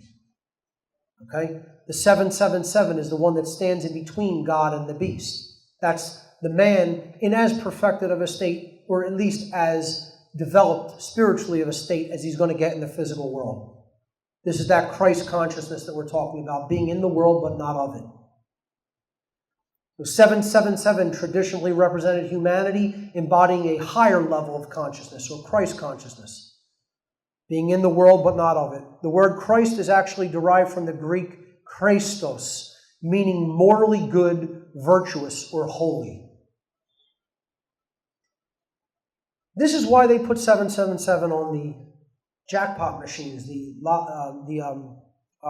slot machines in the casino. It's very interesting. I've done quite a bit in my life, actually. I'll give you a quick anecdote here. I actually used to work for a technology company in Princeton, New Jersey, big occult think tank center of the Eastern Seaboard, actually. I worked for a popular technology company, which I will not name, but I was their lead Macintosh technician. And this is probably one of the bigger tech companies in central New Jersey. I was their lead Mac technician, and they would always send me to Atlantic City and to, not Vineland, Pleasantville. It's called Pleasantville, New Jersey. Okay? This is where there's a company that makes all of the Atlantic City slot machines. I won't mention the name of it, but they make almost all those slot machines for Atlantic City casinos. And I worked I supported computers in the graphic department of that business and troubleshot the graphics that they put on the slot machines. So I would see this all over the place. Like 777 was just everywhere in this business, And, I understood then what it meant, and, this is why they put these numbers on the slot machines. They're trying to sell you on something that they know that very deep nested in your subconscious, has been traditionally used to represent spirituality, high-level spirituality. They know that's what people crave but yet are missing, and that's what they sell you in proxy, so that they can just keep all that wealth flowing to them. 888 always represented in numerological traditions the threefold infinity, the creator, natural law, perfection in the absolute, which man is not and never will be. Humanity cannot be the 888, for there is no such thing as perfection in the flesh, but we can become the 777, the one who embodies natural law, a herald for natural law, who embodies Christ consciousness, who is morally good, virtuous, holy, if you will. meaning whole, not divided amongst themselves, not torn apart by the adversarial consciousness of the 666, the beast, the divider, the opposer, Satan in Hebrew. We can become the 777 when we work on ourselves and purify thought, emotion, and action. The three aspects of consciousness, the divine trinity within us. When humanity remains spiritually unconscious, they can be said in the numerological tradition to embody the number 666, representing failure in thought, emotion, and action, the three aspects of human consciousness. This is why 666 is considered the number of the beast, the satanic or antichrist consciousness. The people of this world who dwell in ignorance, apathy, laziness, and cowardice are savages or beasts from a true spiritual perspective, and their consciousness essentially exists only in the animal/reactive mind. They are the true antichrist, the beast, and their thoughts and behaviors work continually to kill the true Christ consciousness. And this is what is meant in the book of Revelation by he who has understanding will calculate the number of the beast, because it is the number of mankind. Mankind dwells in satanic consciousness, in antichrist consciousness, which is why we're enslaved and not free. In the aggregate, let me caveat that by saying, there are people who do dwell in the Christ consciousness. There are people who are on their way to dwelling in that higher level of consciousness. They're on that path. But in the aggregate, humanity is still the beast. Christian prophecies foretell of an antichrist, a false impersonator Christ, who will come and deceive the whole world during the end of days. Understood properly, this concept translates to the people who are falsely claiming to embody Christ and the ideals of Christ. The Antichrist is not one person. The real Antichrist is a way of thinking, feeling, and acting. False modern-day Christianity has brought this massive deception to fruition because they're peddling what they say is Christ consciousness, and it has nothing whatsoever to do with the real article. Today, the greater body of those who claim to be quote-unquote Christian actually embody the antithesis of Christ consciousness. Fake-ass Christians are the Antichrist.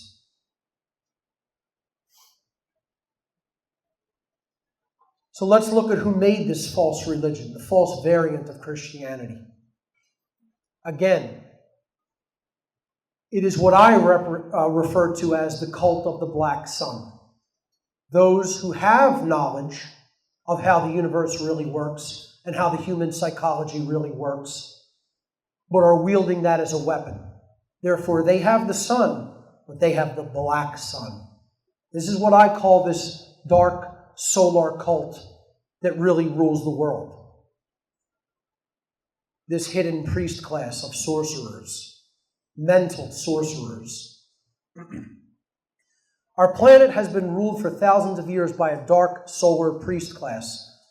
This cult has no name to which it is actually referred to by its own members. They don't call themselves the Illuminati. They don't call themselves the Black Sun. They don't have a name for themselves. They just are, and they just do what they do. When I was involved in Satanism, folks, they didn't go, we're the cult of the Black Brotherhood of the Ram. Nothing of the sort. They never named themselves. It's the cult without a name. And it's worldwide. And it's every ostensible denomination of faiths. It's every race. It's every culture. It's every monetary class, financial class, believe it or not. People think, oh, it's only rich men enslaving the world. Yeah, that's what you think. And it's women too, folks, before we say it's just all men. No, there are ruthless women in the dark priestess class. Believe me, they hold a lot of influence in it. There were women involved in Satanism that were a lot higher on the occult hierarchy than a lot of the men. So it's everybody. It's not one group of people. It's not white men, rich people, Jews, Freemasons. No. Dark occultists come from all walks of life and every continent on the face of the earth. This cult has no name to which it is referred by its own members, but some people refer to it quite wrongly as the Illuminati. I take exception with them being called the Illuminati. Want to know why? I'm the Illuminati. You're the Illuminati. The people in this room are the Illuminati. Illuminati comes from the Greek meaning illuminated ones. It's a plural word. It means those who are illuminated with knowledge. But why would you want to apply a positive term like that to these jackasses in the dark occult? I keep trying to tell people, if you're enlightened, you're the Illuminati. You're the enlightened ones. Not them. They're not spiritually enlightened. They may be enlightened about how to manipulate people, but that doesn't mean that they've reached spiritual enlightenment. I say that term is wrongly applied to this cult because the truly illuminated would never behave in the way these dark sorcerers behave. Their cult uses light or knowledge of the human psyche and the laws of nature against the masses of people who are in ignorance of such knowledge in order to control and enslave them. This is why this cult has also been called the Black Sun, the cult of dark knowledge. They invented the world religions. I keep trying to tell this to people who are involved with religion in whatever capacity. It's like, oh, no. They created all the other religions. They didn't create my religion. They made Islam and Judaism, but they didn't make Christianity. And then somebody who subscribes to Islam say, yeah, they gave a fake variant of Judaism and Christianity, but they didn't touch Islam. And then the Jews will say, no, they gave the Christians and the Islamists a total false religion, but the Judaic religion remained completely true and preserved. Yeah, okay. Everybody wants to take their prejudice into the truth. That's the problem. Can't be done. Not if you're really being honest with yourself and you really want to go far down the path of truth and enlightenment. You could do that and lie to yourself and say, oh, I'm making progress when I'm taking my religion with me. Good luck with that. The Flavians and early Christianity. The Flavians were a ruling bloodline sect of the dark solar cult who ruled the Roman Empire during much of its existence. The Flavians developed a problem controlling the population of the Roman Empire because some segments of the people they ruled were beginning to gain knowledge of the illegitimacy of being ruled and wanted to be free. This is what overt controlling dynasties usually degenerate into. When you have overt control, the people know that they're oppressed and ruled. The Romans beat people into submission with their centurions. You didn't submit to their ruling authority. They just ran you through with a sword and crucified you. Everyone knew they were just a gang of thugs that said, we're God, we rule, you're going to do what we say or die, which is what the mafia of their time. They were the mafia of their time, just like government is the mafia of our modern time.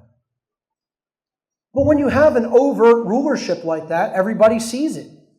And they're like, oh yeah, piss off the Romans and they're going to run you through with a sword. So eventually they say, we don't want to live like this. We want to be free. And they openly revolt physically. That was the problem that was going on in the early Roman Empire.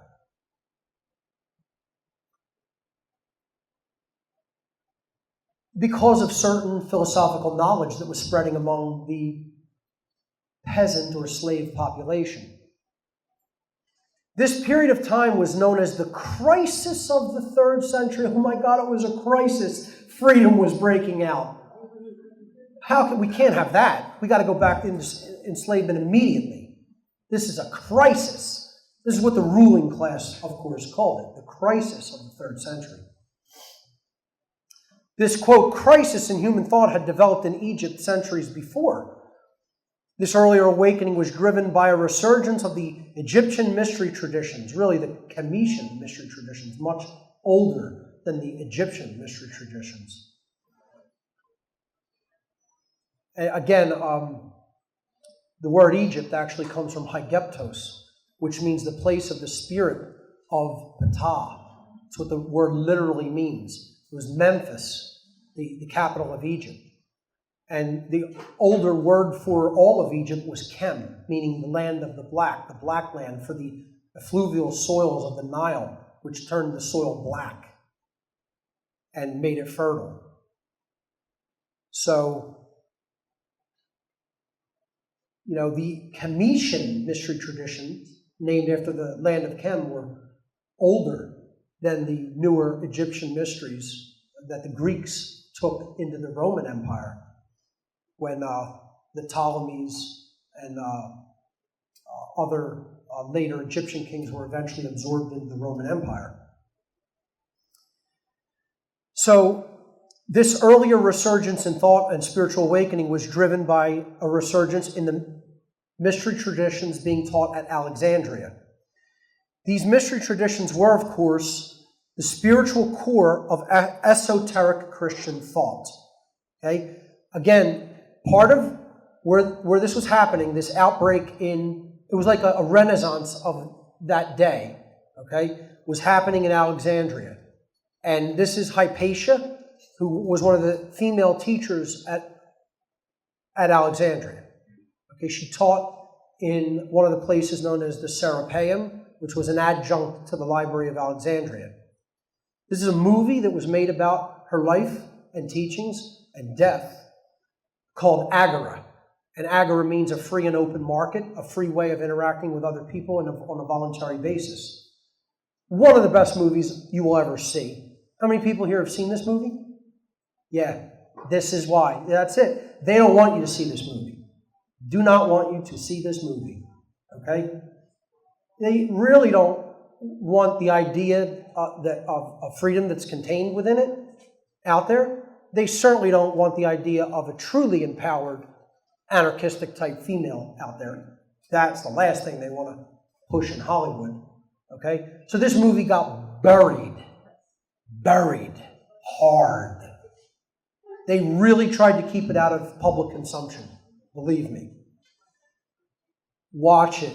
You will thank me for recommending it. It's a phenomenal movie. It's a very sad, depressing movie, though, I have to tell you, because it ultimately is about how this ruling class destroyed knowledge. But it's so worth seeing. It's so worth seeing. You'll love it. And, we need more women in the world today like Hypatia. Anyway, the mystery traditions were, of course, the spiritual core of esoteric Christian thought in early Christianity.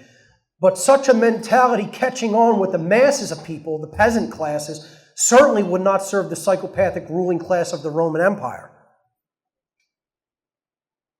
That ruling class had already dealt with the Jewish rebellions a century earlier, and they needed a plan to snuff out this new rebellion in thought before it became a more widespread problem.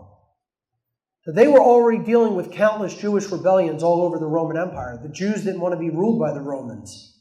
This is what was happening around the 1st century AD, when Jesus is said to have lived. And a lot of people would suggest that his teachings were fomenting these physical rebellions in the Roman Empire. So they needed a plan. They're like, my God, they're not buying into our old lies and deception and disinformation and propaganda anymore, and they're not really respecting even our forceful control. They're really trying to break their minds free. So this is a crisis, and we really need to do something about it. And boy, did they. The Flavians' own astrotheology-based religion was devoted to a solar deity called Sol Invictus, the unconquerable sun. These solar cult members sought to unify the Roman Empire under a common state-run religion by challenging the problematic early Christian philosophy, changing the problematic early Christian philosophy to reflect the myths of their own astrotheological solar god, which they themselves inherited from even older solar cult traditions. This just goes way, way back, folks. I mean, you can go back to Tammuz and or Nimrod of Babylon. You know, you can go to the Zoroastrian tradition. You could go to, as depicted here, Serapis of Egypt. You can go to Horus and Osiris, which were solar figures of Egypt. And there's countless solar myth hero figures throughout history. Because again, the sun represented light, knowledge, enlightenment, spirituality. And there were, hero saviors who, conquered the darkness within themselves and thus conquered the darkness of the night through the resurrecting sun. This is where this whole allegorical myth came from. At the bottom of this image here, you see Sol Invictus depicted on a Roman coin of this time period. The continuity of this solar deity mythos can be observed in the stories and characteristics of gods like Mithra, Zoroaster, Dionysus, Horus, Osiris, Serapis, and many, many, many others. It's a laundry list. There's probably hundreds of solar deities throughout the centuries. So let's look at the Piso family influence on this Roman changing of early esoteric Christianity into the exoteric Roman Church variant of Christianity. The hugely influential Piso family of the Calpurnian bloodline of Rome had already been at work on the Roman Empire's Christian problem. And here we're talking about the real Christians, the ones who really understood sovereignty and wanted to be free. And were employing the original allegoric and parable-style teachings of Jesus to teach people about real freedom. They were at work on the empire's Christian problem since the mid-1st century AD, when the Pisos began to lay the foundations of the new state religion designed to control people's thought and suppress further rebellion against the authority of the ruling class. This religion was designed to instill in people the promise of a better afterlife, the fear of hell, and a masochistic philosophy of subjugation for the slave class. To crush the growing rebellion in consciousness once and for all, the Flavian and Neo-Flavian dynasties of the Roman Empire knew that the empire would ultimately need to be united under such a state-controlled religious belief system. This is how they were going to subvert the original teachings and essentially bring people back under their mind control. So here's the solution that they came up with and the puppet that they gave it to introduce. Constantine, quote-unquote, the Great, who was born Flavius Valerius Aurelius. And again, you see here he came from the Flavian dynasty. All the emperors from the Flavian and Neo-Flavian dynasty were actually born Flavians. So his first name was Flavius. He would ultimately take up the task of bringing to fruition the new Roman state-controlled religion. In 325 AD, Constantine held the Council of Nicaea, where exoteric religious leaders of the time were held under duress to develop a Rome-sanctioned legal religion suitable for the masses. And I call this Constantinianity or Constantinianity. Okay? It's not Christianity. This is the religion of Constantine, or at least a religion that the true dark priest class of his day gave to him to introduce. It's like calling the modern Levian form of Satanism Levianism. It's not really his. He didn't come up with Levian Satanism on his own. He was given the satanic underlying ideology and told, concrete this and put this into a book for the masses to read. This is the same thing Constantine did. That was his charge by his dark occult brethren. That was what he was tasked to do. Just like LaVey was tasked to give people the modern form of Satanism. So he gathered all these cardinals and bishops and put them in a council under duress. They were held there under Roman centurion guard. And he said, you are going to invent a religion that is going to be capable of mind controlling the masses back to subservience, or you will not leave this room alive. Literally, that's what he did. Under his orders. So, they came together to develop a Rome-sanctioned legal religion suitable for the masses. This council would invent today's modernized version of Christianity with Jesus portrayed as the Son of God. They invented this divinity aspect of Jesus. He was no longer a teacher, a rabbi, someone who was preaching morality and natural law. Now he was the Son of God because he was to take up the role of Sol Invictus, the unconquerable Son of God of the Roman religion. They're just substituting out one God for the other to give people a low-level, watered-down variant of their religion to believe in. They also invented the highly censored text of the canonized Bible, which eliminated and suppressed hundreds of books of spiritual and esoteric information, including the Nag Hammadi library, which we'll talk about. Their job was to erase the truth and feed the population lies. They were what you might call the modern media of their day. This is a depiction of the Council of Nicaea with Constantine ruling as the king in the front, being consulted there by one of the priests. The Nicene Council weeded out any knowledge which spoke of spirituality that was forbidden by the ruling class. Some of the concepts censored by them included any mention of soul reincarnation over multiple lifetimes. That was all ripped away from canon scriptures. You were not allowed to even conceptualize the notion under this new religion that death was not the end of consciousness or simply the end of living in this realm or coming back here, and you would just immediately go to some other afterlife. Because they wanted the idea that it was one and done. They didn't want the idea sticking around that we could learn things and have experiences through multiple lifetimes in the physical domain.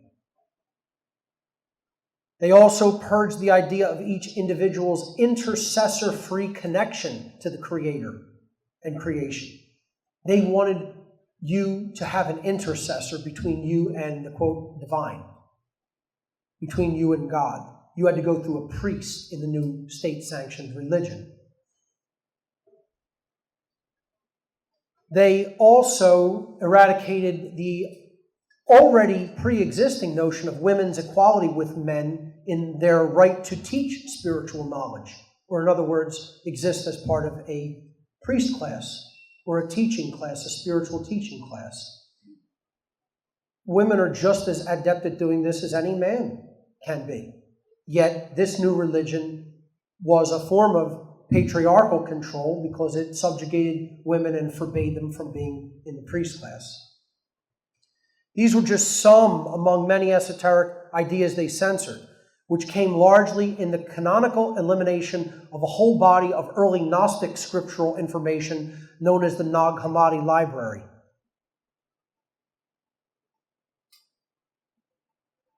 As if this wasn't a bad enough setback to early Christian philosophical thought, their most devastating blow would be delivered in their bastardizing of the scriptures by adding in completely untrue enemy provisions to their finalized canon. And of course, I am referring to the infamous Romans 13. And once again, please note the name of the book, ladies and gentlemen. Romans. Romans 13, the canonizing of the authority of man. Here's what Romans 13 actually says. Now I'm going to read Romans 13, verse 1 through 7 in its entirety. Listen to this sheer bullshit. Let everyone be subject to the governing authorities, for there is no authority except that which God has established. The authorities that exist, otherwise saying the powers that be, have been established by God. Whoever rebels against the authorities is rebelling against what God has instituted, and those who do so will bring judgment on themselves. For rulers are not a terror to those who do right, but they are a terror to those who do wrong. Your rulers a terror to the wrongdoers? Could have fooled me. Do you want to be free from your fear of the authorities? Then do what is right and they will praise you. Oh yeah, the government's going to praise you for doing the right thing. Yeah. They're just heaping mounds of praise on me all day long.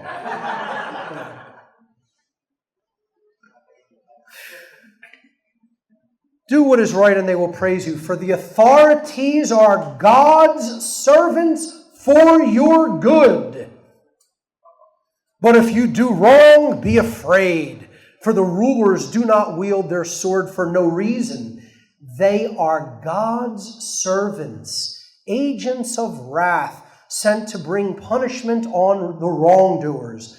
Therefore, it is necessary to submit to the authorities, not only because of possible punishment, but also purely as a matter of conscience, because it is the right thing to do. This is why you pay your taxes, for the authorities are God's servants who give their full time to governing. Give to them what you owe to them: taxes, respect, fear, and honor. That is scriptural text that exists in the Bible.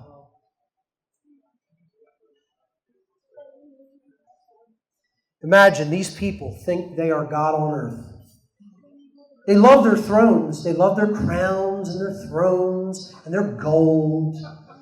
They're holy people. This is what jackass priests would tell you are holy people. They'll say the government is ordained of God. I guarantee you go and just stand outside a traditional church of any denomination in America, okay? And just say, how do you rectify the idea of the authority of God and the authority in man called government? And I guarantee you, those people will say government is ordained of God. I guarantee it. This is how brainwashed they are.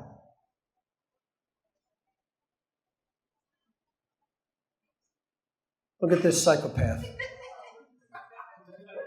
Saying he's a holy man. With the amount of riches, what am I talking about? Yeah, about $18 trillion in wealth that the Vatican is actually sitting on. 18 trillion with a T, not billion dollars, trillion. I think the entire money supply of the entire earth is like $90 trillion, 86, 87, 88, 89, 90 trillion, something like that. That's how much money exists on the earth. They have 18 trillion of it. Let me tell you something. Any person that would believe that this is what the God of creation would sanction is not only spiritually bankrupt, they are mentally ill and don't even belong walking the streets. They belong in an insane asylum.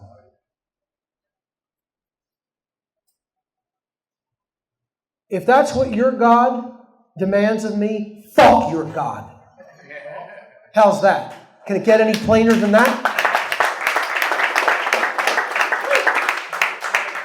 No, the God of creation wants me and everyone else to be free. They don't want us subject and slaves to other men and women, which is a bullshit, immoral, illusory notion.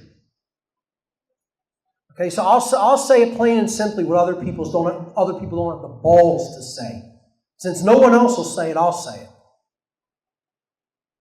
It's getting real now. And yet, these imbeciles just dwell in this total cognitive dissonance. They don't even think of this. Doesn't even occur to them, doesn't even enter their thoughts, doesn't even enter their thought process.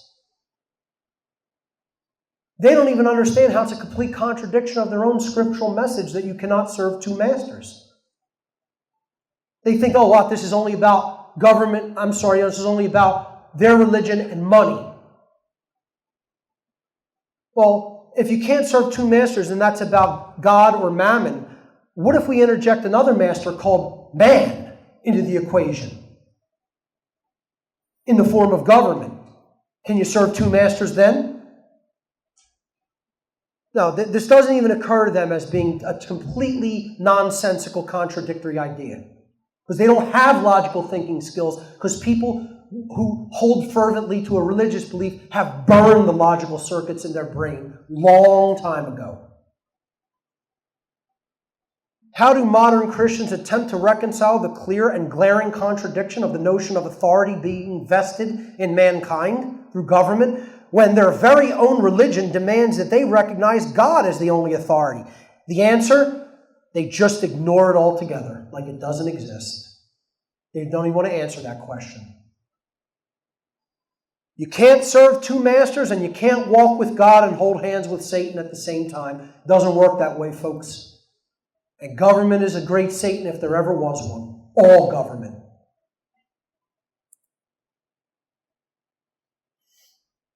Astrotheology, the new religion, is the old religion.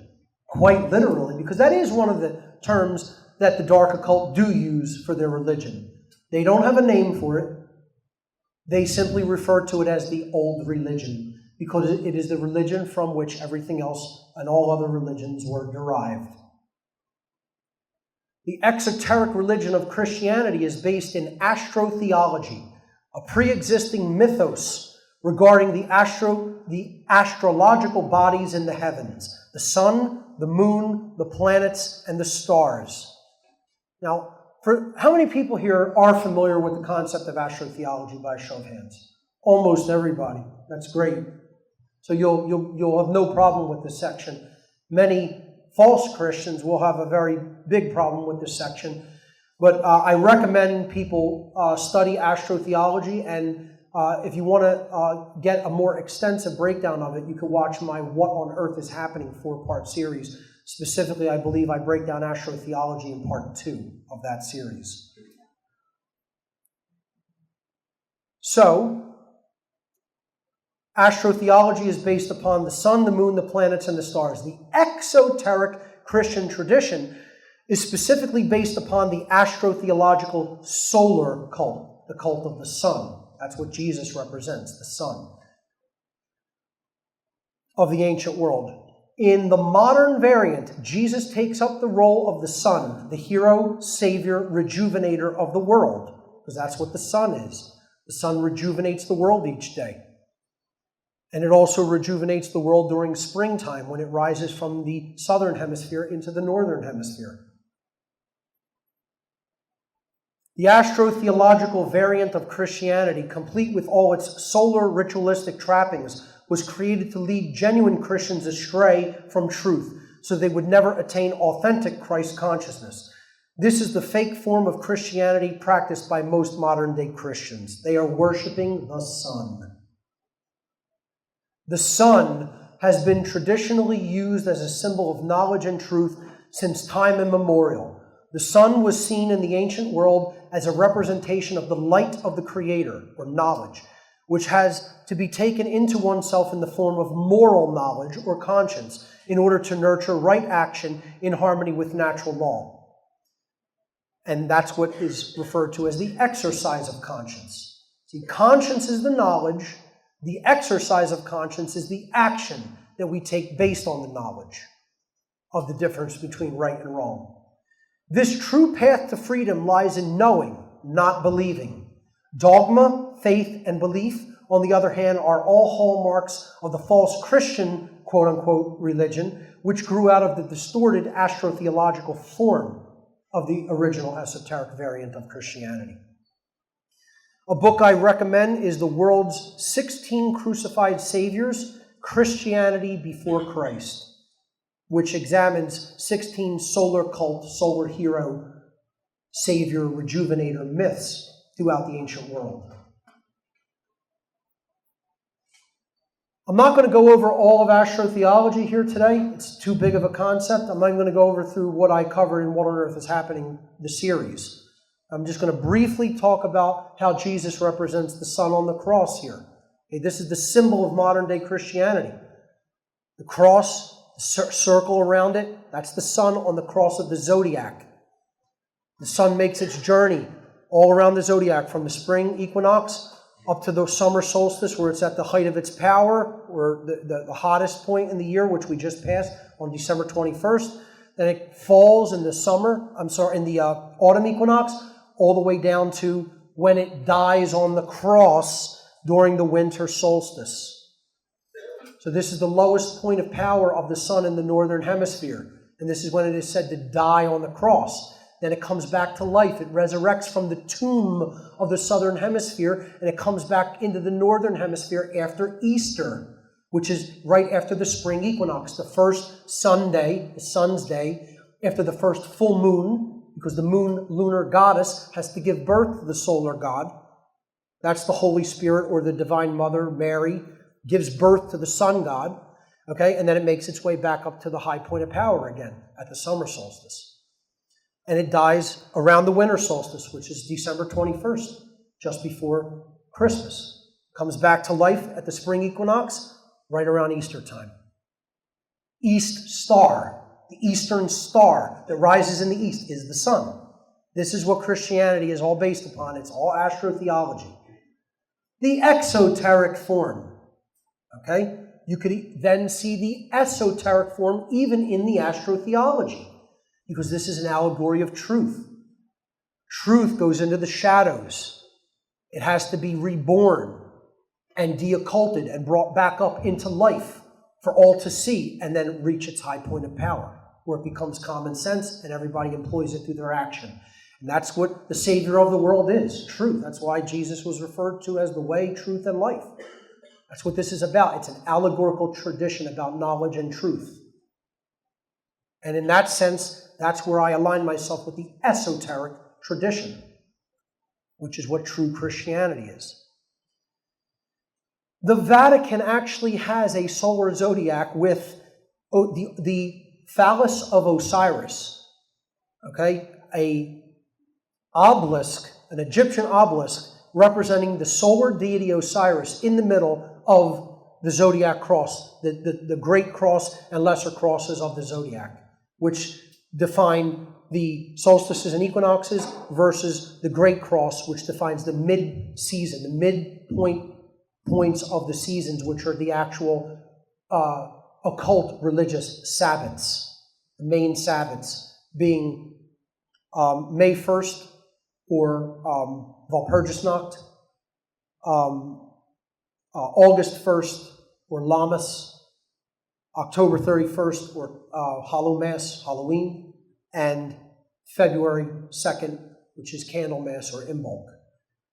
These are the astrotheological holidays of the ancient world, and they're right there at the Vatican at St. Peter's Square, with the sun in the middle, and the symbol of the sun, the phallic obelisk of Osiris, right in the middle of the square. Can't be more blatant, and people can't see it.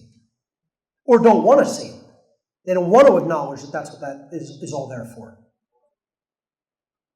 They've given us their religion. That's all the dark occult does. They don't invent anything new. They take what already existed and then they just morph it and twist it. They don't have any real creative power.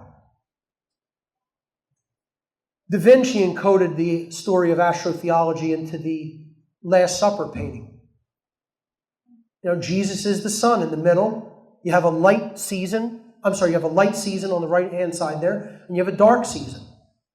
The light season is when the sun is in the northern hemisphere, and the dark season is when the sun is in the southern hemisphere. There's 4 groupings of 3 disciples seated at the Last Supper table, representing the 3 months of each season. Summer, spring in the light or northern hemisphere, and then autumn and winter in what they called the season of death, where plants and food don't really grow in the northern hemisphere. When the sun's in the southern hemisphere, that's the time of darkness. He encoded it all into this, among many other things. Brilliant, scholar, artist, inventor, and, clearly you could see he had his way with depicting symbology, if one has the consciousness to decode it. But it's all right there. It's all right in front of us. The trinities of the ancient world. The old religions became the new religion. There were trinities throughout time immemorial, the same way as there were sun gods. You had Semiramis, Nimrod, and Tammuz. Tammuz the sun god, Semiramis the goddess, Nimrod the god. That's God the Father, God the Spirit, God the Son. See, the Holy Spirit, that's the feminine aspect of creation, the goddess aspect. See, she's Mary in the Christian tradition, but she's actually removed from the divine Trinity. This is another part of the patriarchalization of exoteric Christianity, removing women and even female symbolism from their entire set of dogma and symbology. So now you have God the Father, God the Son, and God the Holy Spirit ghosted. The feminine has been ghosted from the Trinity. She's now the Spirit represented as the dove. See, what this really represents, and just to complete this, on the right-hand side there, you have the Egyptian Trinity. You have Osiris, the god, creator god, and then you have Horus, the sun god, and Isis, the lunar goddess. And the lunar goddess, or the feminine aspect, has to give birth to the divine male aspect. That's the child. Because what these 3 aspects all really are thought, emotion, and action again. The true Holy Trinity that exists within us. The Creator God is our thoughts, which creates the manifestation through what we think, and then that becomes what we experience. Our emotions, that's the divine feminine aspect, that is an internal quality and based on feeling and intuition.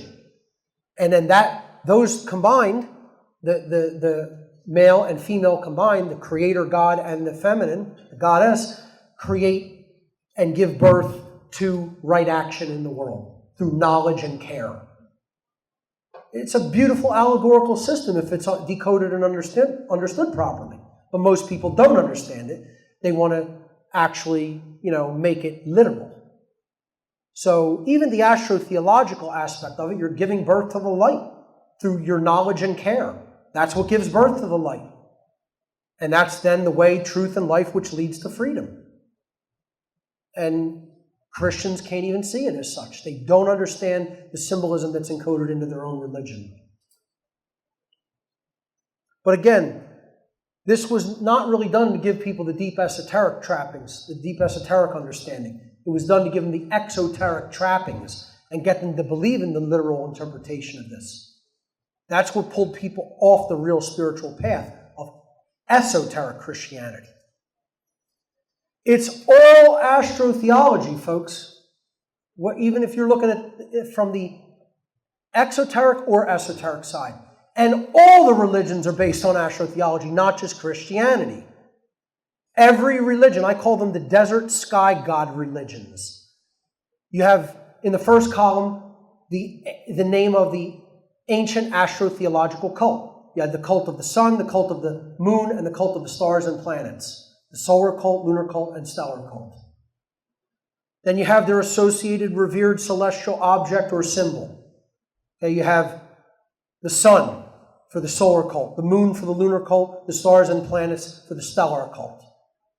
And again, Saturn is the primary planet. That was considered the king of the planets because it's the farthest out that can be seen with the naked human eye.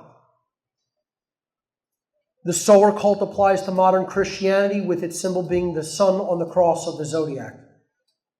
The lunar cult of the moon was given to Islam, and its symbol in its modern religious variant is the moon. And the stellar cult, the cult of the stars, was given to Judaism, and its symbol is a star. I mean, it's all right there out in the open, in the symbology, and people still can't see it. And I've been teaching this for 10 years. Michael Tessarion's been teaching it for 15 to 20 years. Jordan Maxwell's been teaching it for God knows how long. I don't know how that man...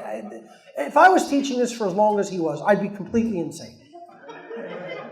How could you do the same thing for as long as that man has done it and see people still don't get it after 50 goddamn years? I mean, I'd be ready to slit my wrists.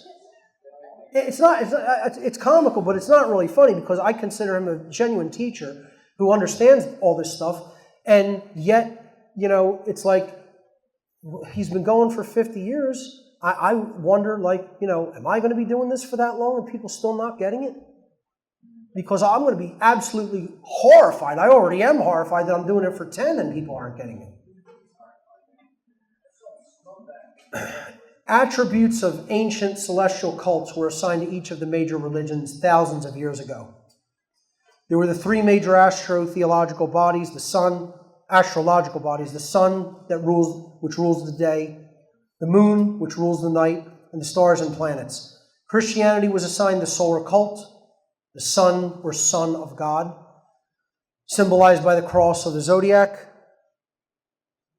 The lunar cult was assigned to Islam, symbolized by the moon. The day of worship, too, in the solar religion of Christianity is Sunday. Even the days of the week correspond to these astrotheological symbols. The lunar cult was assigned to Islam, symbolized by the moon, with its day of worship on Friday. It needs a little bit more background to understand why Friday represents the moon, but the name in the Norse tradition for the lunar goddess was Freya, after which Friday is named. And then Judaism was assigned to the stellar or planetary cult, which was worshipped on Saturn's day, or Saturday, with a star as its symbol. It can't get more blatant, and yet you could show this to a religionist and they'll be like, oh, that's just a coincidence. The goal of all false religion is to supplant the fundamental underlying truth of natural law. Bottom line, all religion is designed to do just that.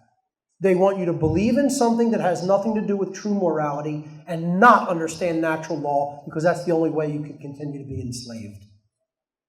When a person uses their free will as the gift that it is to learn and grow spiritually, they can align their actions with natural law.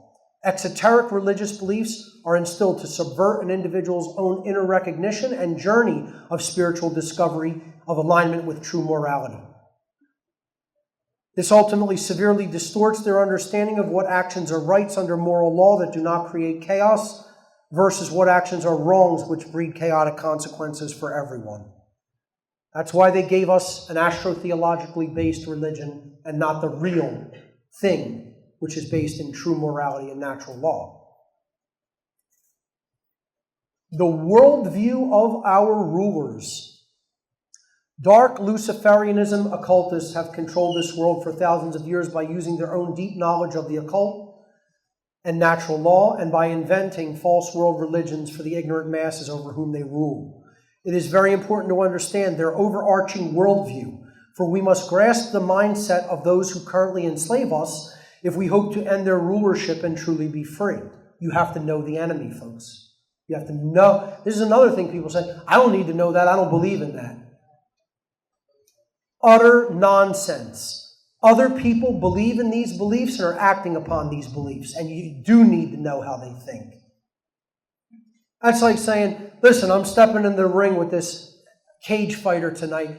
I don't need to know anything about his strategy, what tools he brings to the table, what he's capable of doing. Don't need to know it. I'll just get in there and flail away. Yeah, that's how somebody who's really in a true fight works. They don't try to fight with their mind and understand the strategy and mentality of their opponent. They just go in there and flail away. Yeah.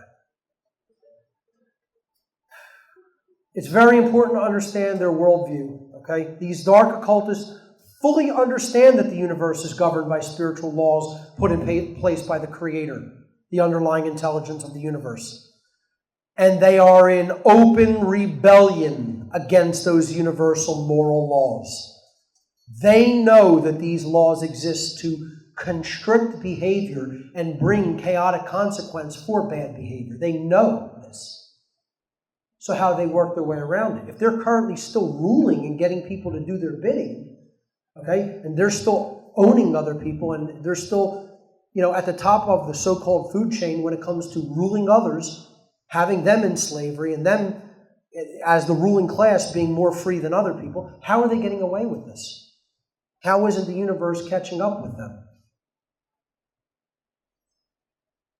They believe that because moral or natural law is in place in the universe, that the entire universe itself is a prison, because they cannot do whatever they want and get away with it without consequence. This is the real dark occult worldview.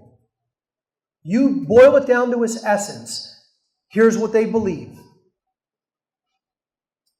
They believe we're in a prison, that they're in a prison, because they know that the universe is governed by moral law, and they themselves cannot do whatever they want without consequence. That's what they want. They want a realm that anything goes, and they can do whatever they want, subvert anyone's rights, harm anyone's physical body, however much they want, and get away with it unscathed completely.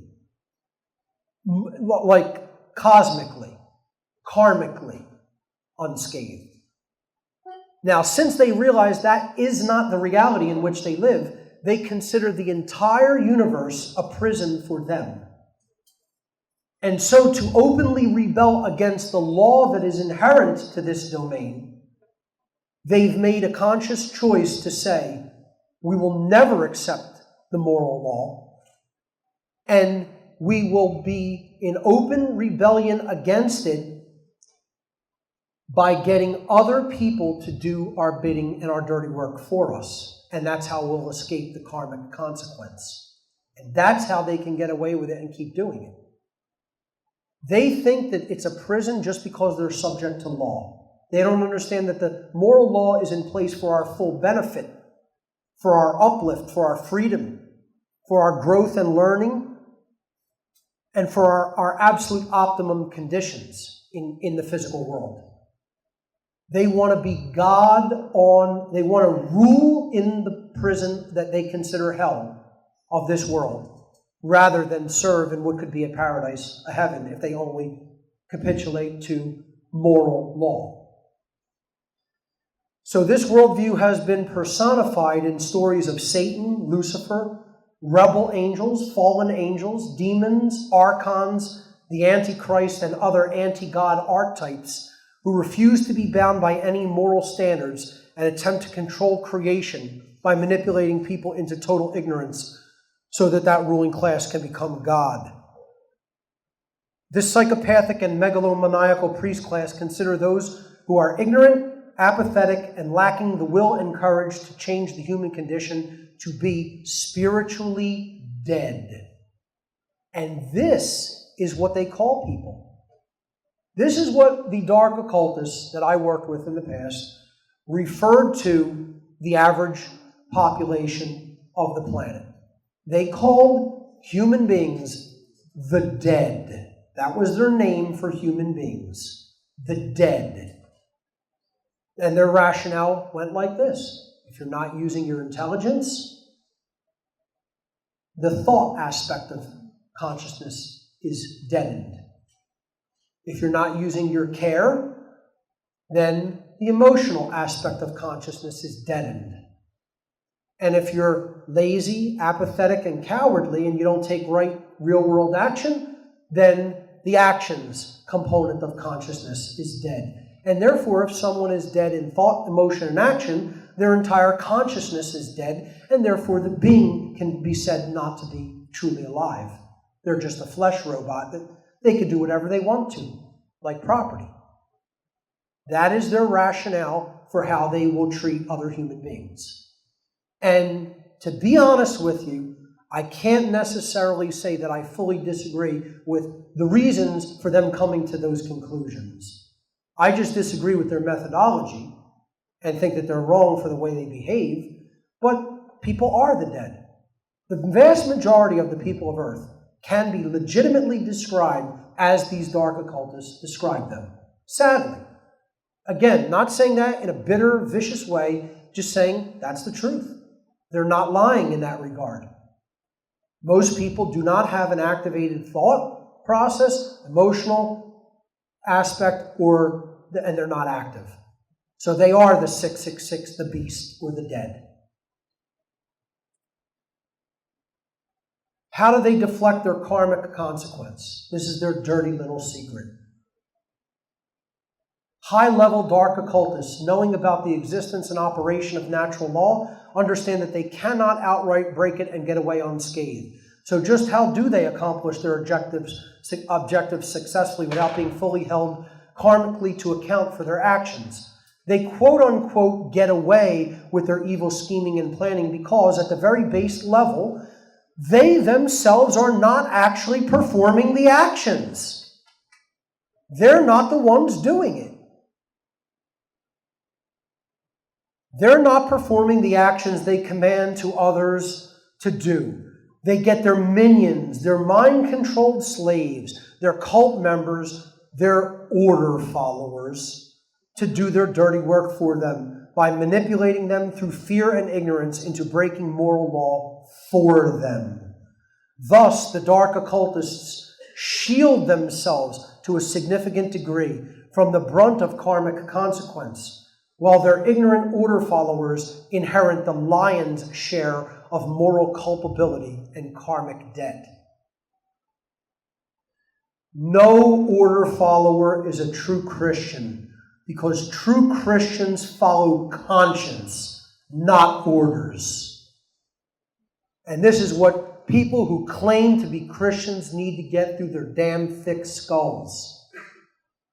No one who goes and follows someone else's orders in any capacity is a Christian or living like Christ. Stop blaspheming the name of your own God that you claim to believe in. Order followers can never be true Christians. It's impossible. A true Christian takes free will behavior based in the knowledge of conscience. They exercise conscience by choosing right action over wrong action because they themselves know the difference. They're not listening to other people about what they tell them to do, listening to other people regarding what they've been told to do. You tell me what to do, I'm going to laugh in your face. I mean, I'll do what I want based on whether I know it's right or not. And that's it. That's the only reason I take action. Not because somebody told me to do something. And this is beyond the mentality of a child. There's a legitimate reason for a child to listen to what a parent is saying because the parent has more experience through their years of life and knowledge that they've gathered. That's why a child is considered steward up to that certain age that they can really gain enough life experience and rational thought process to be able to really know the difference between right and wrong and then strike out on their own. That's what proper conscious parenting is supposed to be about, instilling in the child. Not instilling obedience in them, just saying, I do it just because I said to do it. Then this goes out into being the rationale why people do things just because the church said to do it or just because the state said to do it. Here is how the dark occultists of the world get away with almost scot-free in karma. Because they have their dogs on a leash doing their dirty work for them. Perfect representation of how the karmic debt is avoided and who it flows to. Because it's not going to the guy in the top hat and tuxedo. It's going to the cop eating out of the money out of the dog bowl. That's who's getting held to karmic account in creation for their wrongdoing behavior.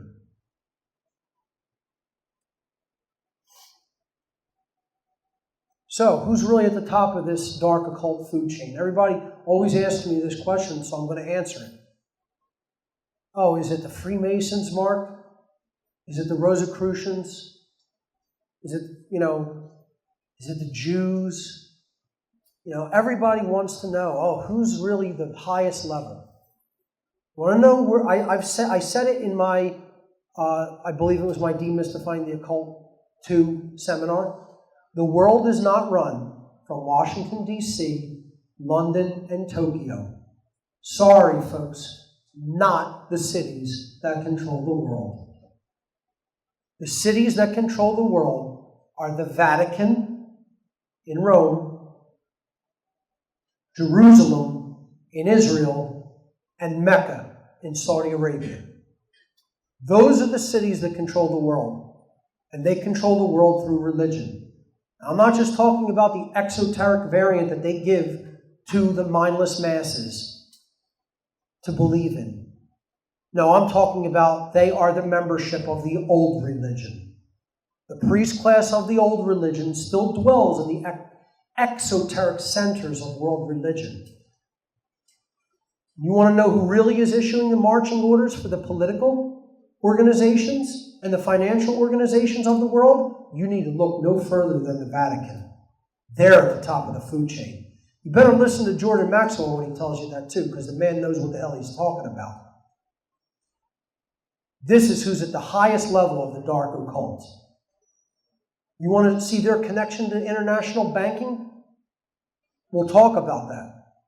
Their connection to the occult. I had a whole section I had to remove from this presentation called The Vatican and the Mob. You want to see the real ruthlessness of the sorcerers behind organized religion? You study the connection between organized crime and the Vatican. And you'll be horrified to an extent that you never have been. They control the political organizations, the financial organizations, and the organized crime organizations.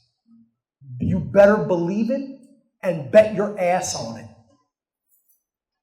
Deep behind the Vatican walls are safely nestled some of the highest level adepts of the dark Luciferian priest class who live in full awareness that the exoteric religion they are peddling to the masses is a false spiritual doctrine. This dark occult priest class is entrenched at the core of all religious holy cities, including Vatican City, Jerusalem, Mecca, and others. The members of this diverse worldwide priest class are united by their deep-level occulted knowledge about the operation of the laws of nature, which they use to manipulate others to comply with their insidious will. Instead of using knowledge for transformational purposes, they use it to manipulate, control, conquer, and enslave. They're flaunting their symbolism of their knowledge and power in front of the mindless masses who know nothing about what the symbolism represents. They're telling people out in the open, we are the illuminated ones, we are the knowledgeable ones. The pine cone represented the awakening pineal gland, activated spirituality, resurrection from the dead, the empty sarcophagus, the peacocks, alchemical symbols of awakening and transformation. They're telling people, we're the enlightened ones. We've reached spiritual attainment. While you have a house full of pedophile priests, while you're sitting on $18 trillion in wealth while people go poor and homeless. That's what Jesus was telling people. Thou shalt accumulate $18 trillion in wealth. Yeah. We'll get to prosperity Christianity a little later.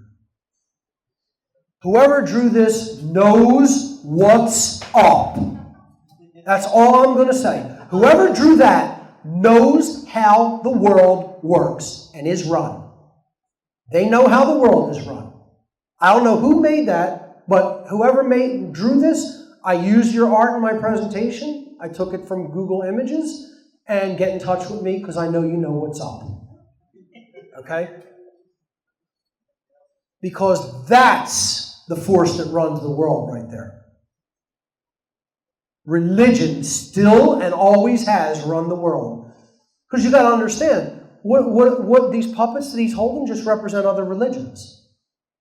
They just represent the religion of money and the state. That's all. They're the religions. Big Daddy religion is behind Big Daddy government. Big Daddy religion is behind Big Daddy money. That's all this is. They're all religions. And the priest class is at the highest level of them all. And that brings us to the Vatican and the occult.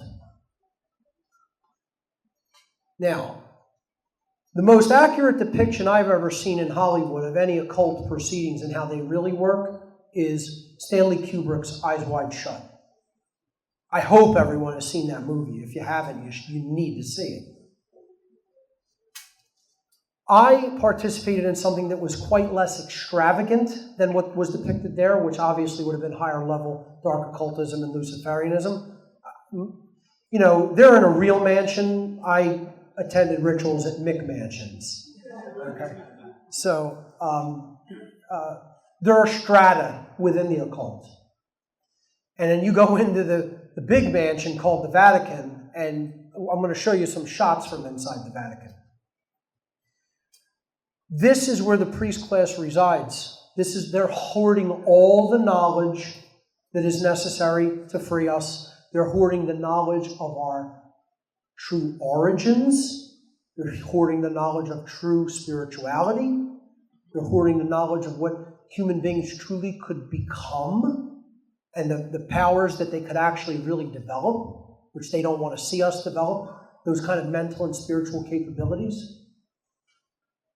And they rule from a place of total secrecy and darkness. The only way they can continue their reign is through ignorance. They don't want this knowledge coming out. Here's some stuff to look into about the dark occult and the Vatican. Who are the Jesuits? Now, deep inside the Jesuits, they are a secret society called the Society of Jesus.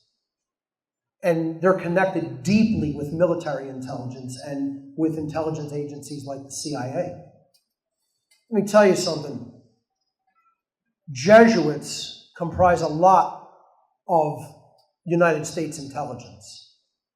They're working deeply inside our own intelligence agencies. Opus Dei, this is a occult organization within the Roman Church in the modern day, consider themselves the doers of God's work, which is what Opus Dei means, God's work. You want to look up the money connection to all of this? Check out the book God's Banker and the connections to the Propaganda Due Lodge, P2, in Italy, a clandestine Masonic lodge syndicate. This man with the current quote-unquote Pope Francis is Alfonso Nicholas. Alfonso Nicholas. He's considered the Black Pope of the Jesuit order. Many people say that he sits behind the throne of the Pope and is the real Pope indeed, who doesn't really change during his lifetime. And, the other popes are really just, puppets sitting in, and he's telling them what to do. Now we do have a Jesuit Pope in Francis. He is actually a Jesuit and is obviously very in with the Black Pope, Nicholas. These are wolves in sheep's clothing. This is, what was talked about to beware of in the New Testament. Beware of false prophets which come to you in sheep's clothing, who are inwardly ravening wolves. That's what this priest class is, folks. They want to pretend that they're holy. These aren't holy men. They never have been and never will be. The amount of knowledge that the Vatican hoards and keeps to itself is astronomically insane. Their libraries go on endlessly, and they contain the true knowledge of human origins, which is why they had to be secreted away, hidden, occulted. Mainstream media did a story recently Oh, the Vatican's opening up their secret archives. Yeah, they're opening up their secret archives. First of all, the word secret archives, Archivio Secreto Vaticano, it doesn't mean secret archives. It means the private archives, meaning it's reserved only for them. That's it. The word secreto in Italian means private, more so than it means secret, meaning simply hidden. It means it is our property, it is our private property. They consider this their knowledge to dispense to whoever they see fit to receive it. And so this reporter, all proud of himself, I'm going to be one of the first 25 reporters let into the Vatican secret archives. Writes his article and says, we were not actually allowed to look at any books. We were just allowed to pass through under guard of the Swiss guard and the gendarmerie, which is the actual security force of Rome, the police of Rome, with fully automatic military weapons, trained on them should they step out of line and try to touch something they weren't allowed to. But they opened the archives, folks. This is what our media will tell you. These complicit, scumbag, paid liars, criminals, is what the media is.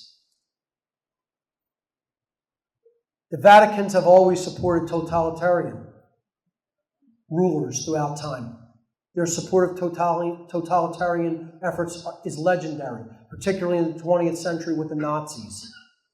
Did nothing. Pius XII did nothing to stop the brutal treatment of Jews in Germany and other people in Germany during the Nazi regime.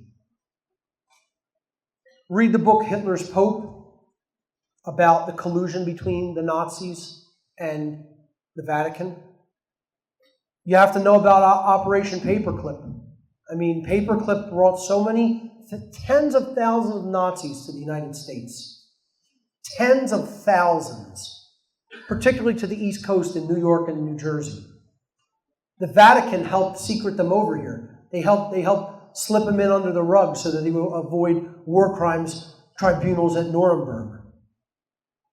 Holy men. Yeah. Here's a picture of the Pope with Hitler, I'm not sure if that's a cardinal or a Pope with Hitler, and then there's some cardinals there with our wonderful man, Goebbels. Wonderful guy. Minister of Propaganda of the Third Reich, Joseph Goebbels. Look, just on the East Coast alone, like I said in the morning session, at least 80,000 Nazis were unleashed into the state of New Jersey, which I call New Germany. And I'm telling you, they didn't just bring their political ideology. This was not just a political ideology. This is a religion. Again, I'm going to do a presentation called The Occult Roots of Nazism and Communism and show how they're essentially one and the same. They're just variants of the old religion. They're just giving you another name for the old religion of Satanism / dark Luciferianism. Nazism is a form of it, and communism is a form of it. Look, the highest holiday of the satanic year, and I should know this because I participated in many a ritual on this day, is May 1st, Walpurgisnacht, Saint Walpurgis's night. Okay, it is the midpoint of spring, and it is a fertility ritual day because it's about renewal and giving blood and life back to the earth so that the earth and the sun can allow the crops that are planted in the spring to grow and have a bountiful harvest in the summer and fall. May 1st is the high holiday of Satanism, Walpurgisnacht. Now, you look up for me, what is the high holiday of the communist year? May 1st, May Day. What was celebrated as the high holiday of the Nazi year? May 1st, the fertility rites of spring, the festival of lights, the risen sun, the black sun. May 1st. You're going to tell me it's a coincidence that Satanism, Nazism, and communism all share the same high holiday of the year. And once again, I'm going to tell you that you belong in an insane asylum if you believe that that's a coincidence. You know, that people who think this are coincidence theorists. I'm not the conspiracy theorist. I'm a studied scholar when it comes to this work. I did my homework over decades. Okay? I have no theories. The theory is it's all coincidence. There's no pattern there that the highest holidays of Satanism, Nazism, and communism happen to be the same. You just magically chose. The communists were like, oh yeah, wait, when is the satanic holiday? Yeah, let's just do the same thing. Why, yeah. And then the Nazis did the same thing. Yeah, okay. It's like people don't even understand how fucking stupid they sound sometimes. They really don't. The Vatican and pedophile cover-up. Let's leave you with this one before you go to dinner. Okay? Yeah. How many people here have watched the documentary Sex Crimes and the Vatican? Unacceptable. Unacceptable. I'm shocked, appalled, and horrified. Watch this video, folks. Watch it. That's all I have to say. Just watch the damn video. Sex Crimes and the Vatican. Just go look it up. And then throw up. This man, Ratzinger, aptly named, by the way, this rat. Look at that rat. I mean, he just looks like a rat. Covered up the pedophilia happening within the church. Paid off family. This guy was the financial guy who was set up. He was given the papacy because he paid off. He was given the job to pay off molested children's families so that they wouldn't report the crimes and it wouldn't spread in awareness. And then he would take the parishioner, the priest from one parish and move him to another parish so he can go and molest more boys and girls. That's what this rat, Ratzinger, Benedict, another perfect name. Rat Benedict, like Benedict Arnold. Benedict, what was he, the 16th? Okay? That's what his job in the Vatican was. This newspaper article isn't even touching it close. Try 30,000 years. This priest class has been covering up pedophilia and molestation of children. It's disgusting. I mean, you want to talk about people who should be crucified. Yeah, the Catholic Church with his blinder on, swinging at a piñata, saying, don't worry, we're finally taking action to stop this problem. Yeah, sure you are. Yeah, you're moving the priest to another parish so you can go repeat the same crime. They're trash. Here's the thing we failed to report on, folks. Pedophilia. I just went to an alternative researchers lecture in Philadelphia. At a church, by the way. Was expecting to hear a lot of, revelations, and he did have some good information. And then I'm sitting on the pew in the church listening to this guy. I'm not going to mention his name because I don't think he's a bad guy. I just think he's not all the way there. And he goes, I think what might really wake America up is if we had a child pedophile scandal. And I just went, I almost fell off, I fell into a puddle on the floor out of the church pew. Like, if we had this, and you're calling yourself an alternative researcher for truth and freedom? Like, what do you think the Franklin cover-up was? How many people have read the book, The Franklin Cover-Up? Oh, that's good. Okay, so several people. Good. Not enough, though. Everybody in this room should have read that book.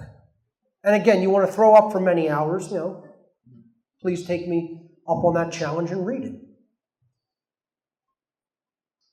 The documentary Conspiracy of Silence on YouTube talks about the Franklin cover-up. How many people have seen Conspiracy of Silence? About the same amount that have read the book. Yeah, very, very good documentary. Well done. And only aired on the internet. Didn't make it to mainstream television, of course. But we dropped the ball on Pizzagate. Dropped the ball. Because the stupid leftists out there bought the whole Russian hacking narrative because they love their Hillary Clinton so much. I mean, you gotta be joking, people. You absolutely have to be joking, and it's not even a funny joke.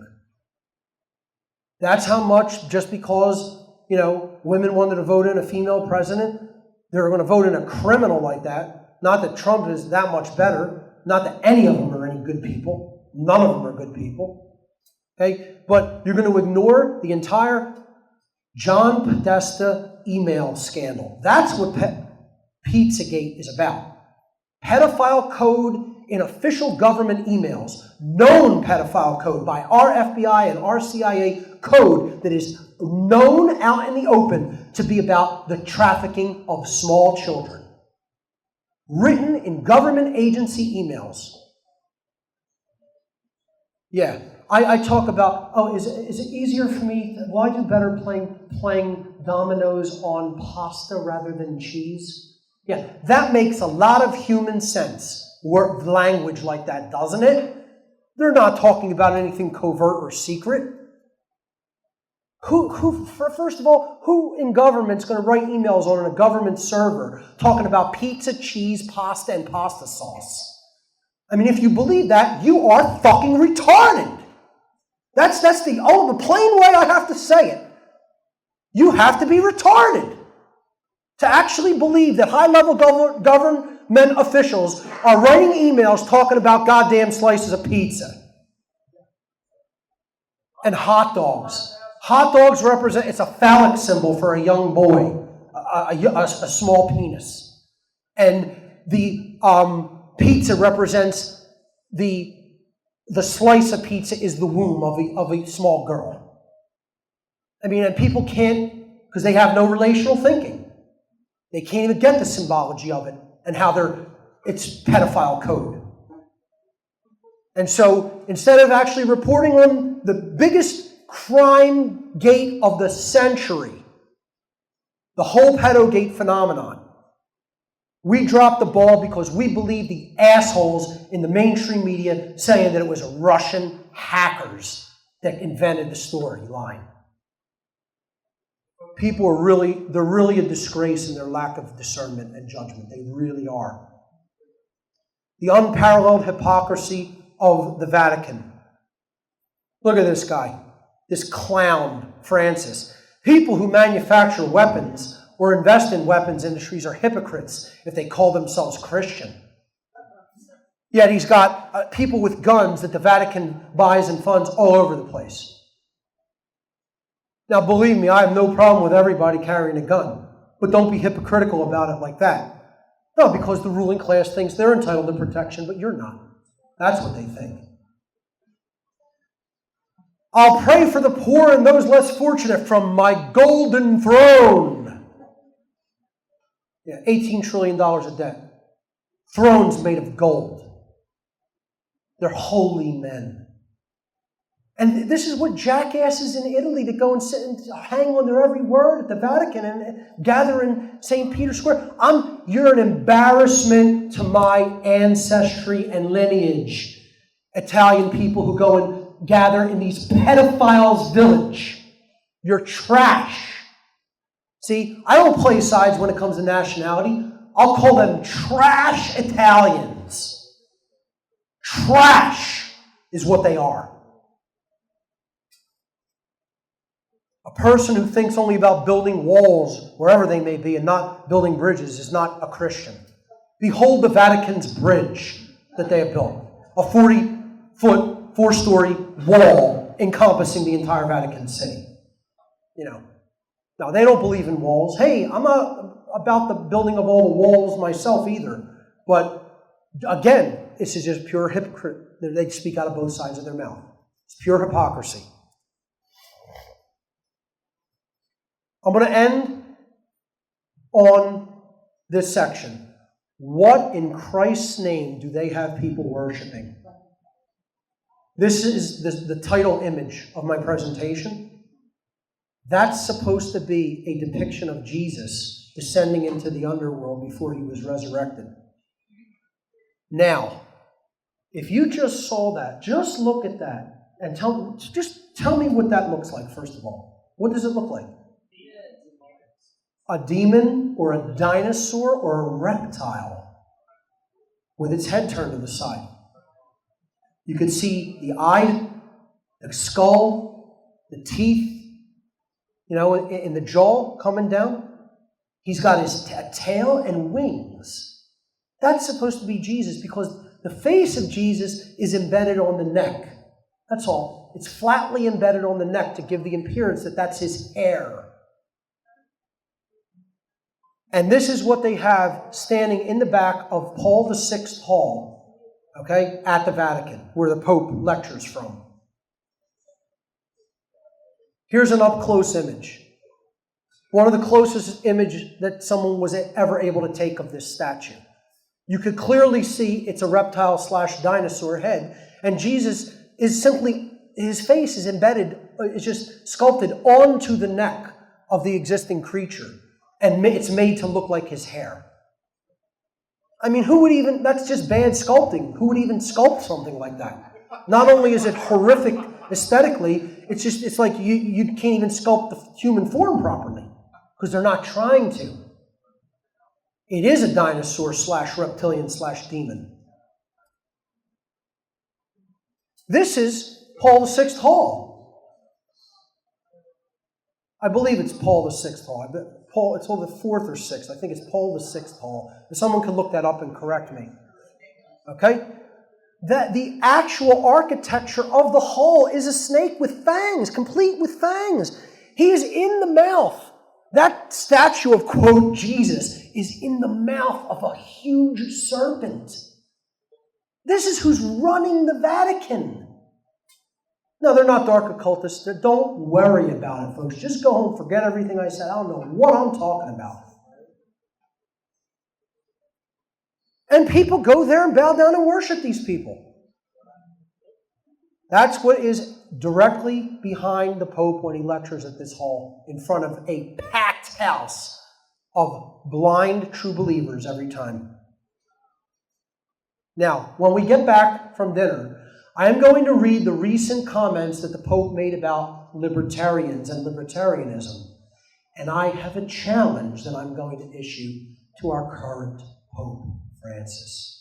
Thank you for listening to this section. I'll see you all after dinner.